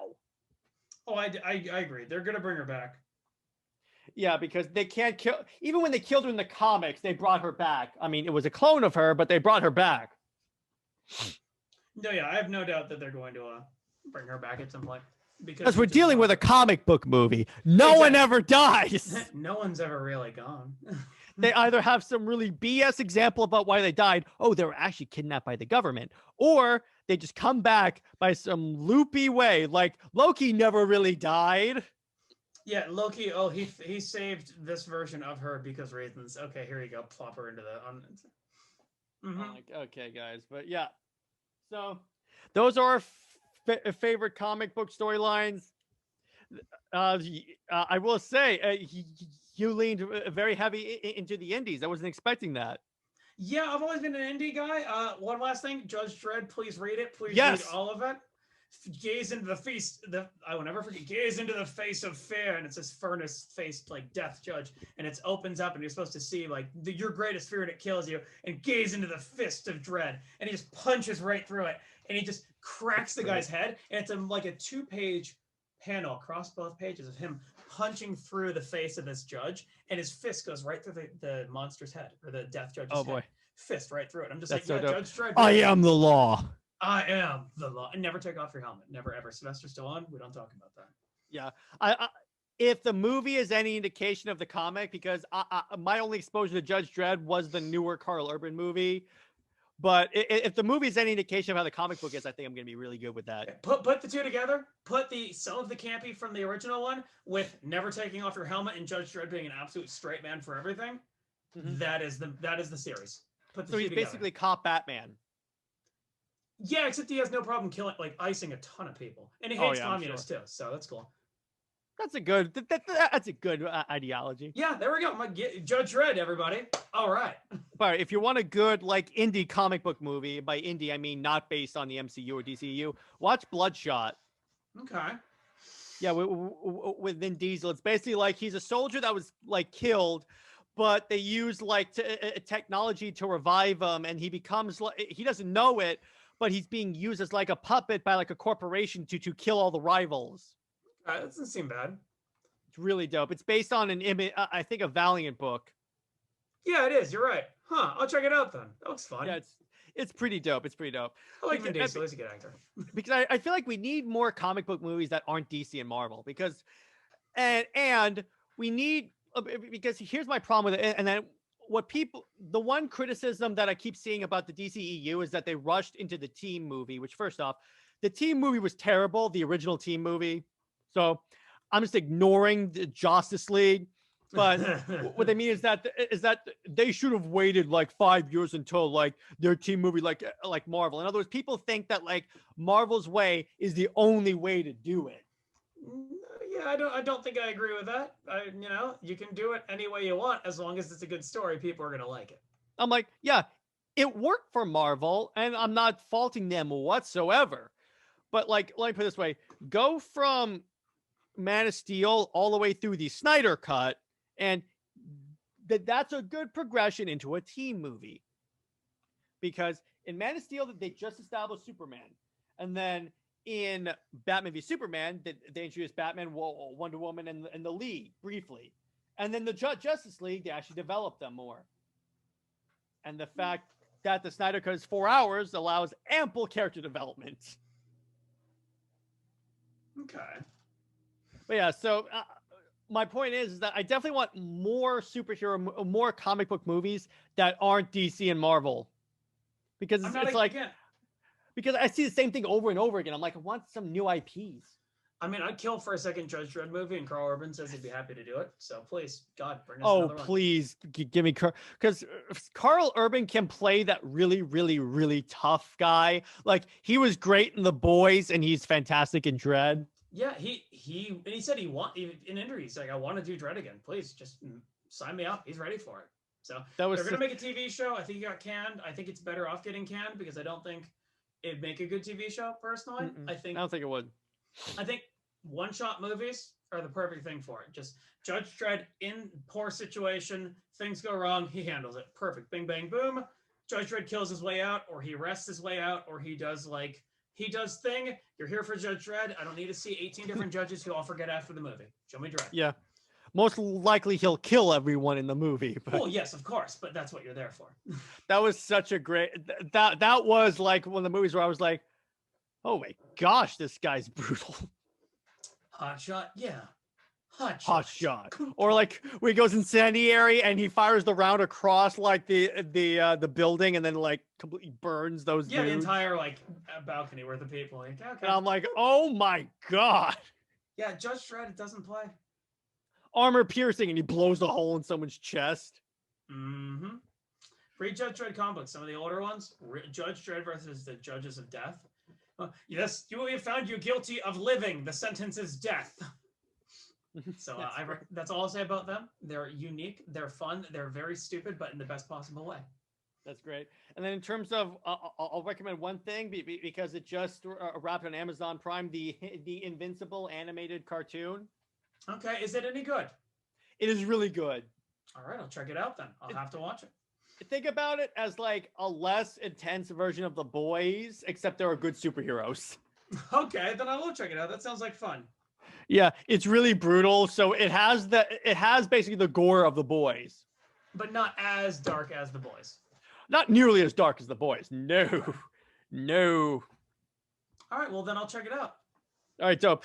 So I have one more quick question before we log off. Okay, so who do you think they should build up to as the next like MCU main bad guy? Oh, that's a hard one. Personally, I'm more into either Doctor Doom, like I said before, or Galactus. I don't think you want to do Galactus this early. That's true. Or you lean into Galactus because you think that the MCU is going to run out of steam, and you do for all the marbles. You go for Galactus. You even bring back Steve Rogers to do the whole 9 yards. That you either do that, or you go for like Mephisto or something. You do this whole group of characters that nobody's touched on. You do Ghost Rider again. You do all the sort of magic-y supernatural superheroes that you haven't done in a long time. That gives you a whole new slate, gives you a whole new main bad guy. It lets you lean into that supernatural thing so you can sell it to everyone. You can sell it to China without them freaking out about stuff. Fantastic. I'd love to see Ghost Rider again. So, like that demon-y, magic-y side of like Marvel, fantastic. Lean into that. Have them fight like Mephisto or something. Plus the fact Ghost Rider is just such a badass character. Exactly. Like you could bring in like Punisher and Ghost Rider. Like this way, likely, judging by the political climate at Marvel, they're not going to bring in the Punisher. You're right, but it'd be great to bring in like Punisher and Ghost Rider. Then at the end of the entire like that whole arc of film, have Ghost Rider Punisher or something. That would be like the post-credit scene. Can you imagine that as the next Falcon Winter Soldier like buddy cop movie? Oh, I'd love it. It'd be ridiculous. Yes, if they had a good writer, it'd be great.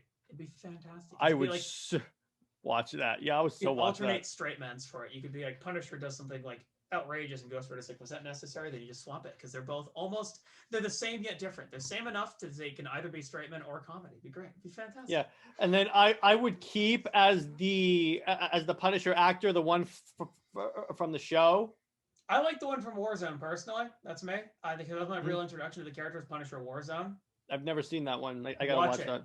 It's way darker than the TV show. Oh, really? At least in my opinion, it's not afraid to show him blowing a dude's face off with a shotgun. Okay. Just boom, quick, and just like you're the mob. You tried to kill this family. Nah, crack, boom. Doesn't care at all. Would you keep Cage as Ghost Rider? Yeah, oh yeah, dude. I've seen him in like Mandy and some other stuff. This like slightly overweight Ghost Rider. Like dad bod Ghost Rider who's just too old for this Ghost stuff. Rider. He is too. Literally, it'd be perfect. He's in his like leathers on his Ghost Rider like Harley, and he's just like this old man Ghost Rider. It'd be That- fantastic. Old He's man just like- Ghost Rider, like old man Logan. Yeah. Oh yeah. Oh yeah. Except he's not like serious. He's serious, but he's to the point where he's like, I'm not gonna die. I'm Ghost Rider. So he's just like an old whiskey drunk, and he's just like, all right, gonna go kill some people again. He's like sore. He gets up from the bar and he's sore and he's like old, like literally these old bones, and he does like a thing where it cracks his shoulder. Like exactly, I was gonna say crack, that. Crack. He like snaps his whole head in like a circle because it's like a skeleton at that point. Just spins it a whole around. All right, boys, come here. And he throws the chain at him. It's like he's annoyed that he has to kill people at this point in his life. He's old man Ghost Rider. That'd be perfect. Yeah. Here's an idea. Old man Deadpool. Oh, that'd be great. Geriatric Deadpool. That'd be so good. Wait, what if they make Deadpool the bad of the MCU? That'd be great. Deadpool kills the MCU. So good. That'd be great. That'd be a great way to reboot everything. Just have Deadpool kill everyone. The final scene of the movie is talking to whatever the god is. He's just like, yeah, I might have overdid some things. A little bit. Can we redo this? And they're like, yes. Obviously, keep Ryan Reynolds as Deadpool. Just keep that. Mm-hmm. But that'd be so great. Kill his way for the MCU. And then what they do is that when he reboots everything, and this is how they like bring in all like the other properties, like the Fox properties into the MCU. But it's like he's going through. Okay, so I like that, I like that, I like that, yeah. And then they get into the X-Men Origins Deadpool, and then Deadpool's like, not that, I like that, I like that, I like that. Oh yeah, that'd be great. That'd be your way to do it. And I think what they should do is that every Deadpool movie, they make a joke about the X-Men Origins Deadpool. It's like they did in Deadpool 2, where he just unloads like a mag from a Desert Eagle into the body. That was so dope. And then he kills Ryan Reynolds as he reads Green Lantern. That'd be great. Again, that'd be good. That'd be good stuff. That'd be so good. There's so much that they could do for Deadpool. So much they could do for a lot of characters if they actually hired competent writers. I know, there's so much. Can you imagine Deadpool somehow ending up in the DC universe? That'd be fun too. Honestly, I'm still stuck on Old Man Ghost Rider. I still think that'd be the best that'd be possible great. Thing. He has a big like bandana too and everything that doesn't burn. He has no hair at this point because it burns off, but he still has like the bandana for some ungodly reason. So and he's kind of like he's a fat skeleton now. He's just like I'm big boned. Throwaway line. I'm big boned. Just like all right, why is he a fat skeleton? Yeah, I'm big boned. Okay, fair enough. Gosh. Old man Ghost Rider, that'd be he's so like dope. Spinning like the chain, and he's just like tired, and he's like, half-heartedly throws it at the guy, hooks and pulls him. It's like he has bone flab. He does, or like osteoporosis. Oh my gosh, osteoporosis. Yeah, what they should do Mm-hmm. is do like in The Boys, where like the Avengers are like corporatized, and then he's doing like commercials for osteoporosis medication. Like he's on those ads that have like half a minute of side effects. Oh yeah, like he's like trying to like pick something up and his bone arms like break off, and he's just like, "Has this ever happened to you?" Jesus, no, and the like narrator of the commercial is Deadpool. Oh, it'd be perfect to be able to nod to the series that has Deadpool getting hurt now. And they do it like they did with those Deadpool commercials for the movie where he was like doing erectile dysfunction, like commercials on how to find testicular cancer. Oh, it'd be great. That just lean into the humor on the absurdity of Ghost Rider being old and fat. But he's like not even dumb. He's just old, fat, and tired. But he's still like hard. He's still hard at the end of the day. Like he'll still kick some serious behind if he needs to, and you'd have him go up against some young whippersnapper that thinks he's gonna like be the new bad guy in town, and you get Ghost Rider who has like a double-barrel shotgun. He's just so tired of it. Like he sees one of the minions that you think he's gonna have this big like fight, like the mini boss fight of the movie. He's like, does the Indiana Jones thing, boom, blows the guy away, and it's like, I'm too old for this. Quick, and just reloads it, puts it down. And Deadpool can make a joke where he goes like, "Zip it, National Treasure." Oh yeah, exactly. He makes all the Cage jokes. Exactly. He's like, he's like, well, at least, and he's like, well, I mean, as much as being a fat skeleton doesn't make sense, it's better than you in a Superman costume. Oh, that's not bad. That's not bad at all. That'd be so good. Like make all the Cage jokes, like the whole "zip it, Thanos." Mm-hmm. Or "so dark, are you sure you're not from the DC universe?" There we go. See, something like that would be great, you know? They have to do that. That'd be so great. Old Man Ghost Rider. I love that. Old Man Ghost Rider. That would be dope. Oh man. I love it. Because Oh, they yeah. have Old Man Hawkeye, they have Old Man Logan, they have technically Old Man Hulk. You can have them having a big, like a flamed out like beard. You can almost have like a Yes, charcoal, the like, beard is on fire. It's a fire Yeah. beard. Or you even make it even better. You make it like charcoaled or like burned, so it's Oh. actually separate from him. So his head's still on fire, but his beard is like grayed cinders, so it's a little darker, so you can still see it. So it And still wait, looks like... so he's in a robe, but the robe is made of fire. Mm-hmm. Oh yeah, oh, he's like somebody tries to attack his house, and he's in this like fire robe. Like really? He comes out drinking a beer. Oh yeah, He's and then he just has like the double row shotgun in one hand and the beer in the other. And he sips the beer and it doesn't. And he just looks at it because it just evaporates because it's beer. It just goes down. Or like, boom. or with the beer, they do the thing they always do in movies with skeletons, where he drinks it and it goes like through his skeleton. Yeah, exactly. Do that, and then it just he's just like sighs and like wings it at somebody, and just like kills him immediately. You lean into the absurdity. It wouldn't even be like a crack on the head. It'd literally just embed itself in someone and then fall over just like dead. It's like you lean into Deadpool. You do Old Man Ghost Rider, but as Deadpool, as like that level of violence. So great. That would be so great. Yeah, that would be pretty dope. Throws a chain. Get over here. I'm not. Yes, walking. exactly. Boom. Get over here, and then Deadpool's like, "Zip it, Scorpion." I think we got that quote from somewhere. Don't worry. Yeah. It's somewhere. He's like, somewhere I have a desire to like throw a spike chain at someone. Mm-hmm. Did he do this in a crossover at one point? Don't worry about it. By the way, I saw the Mortal Kombat movie. It was just like the game. I may have to watch it. You said it was good. I may have to look into that. It's interesting. If you're a fan of the games, you'll like the movie. I mean, I went from the games to the movie, and I was as a guy who had previously only played Injustice, I'm like, oh, this is way more violent. Jeez.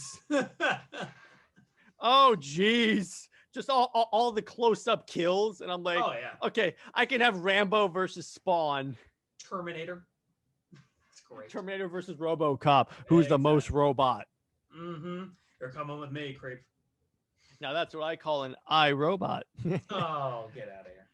All right. So we're gonna call this episode. I hope you guys enjoyed our lists and our tangents, our many tangents. Sorry, I'm known for that. That was great, though. It was very entertaining. All right, Mitch, always a pleasure. Always a pleasure, Jed. Have a good night, man. You too. All right, everyone. Stay heroic. Bye-bye.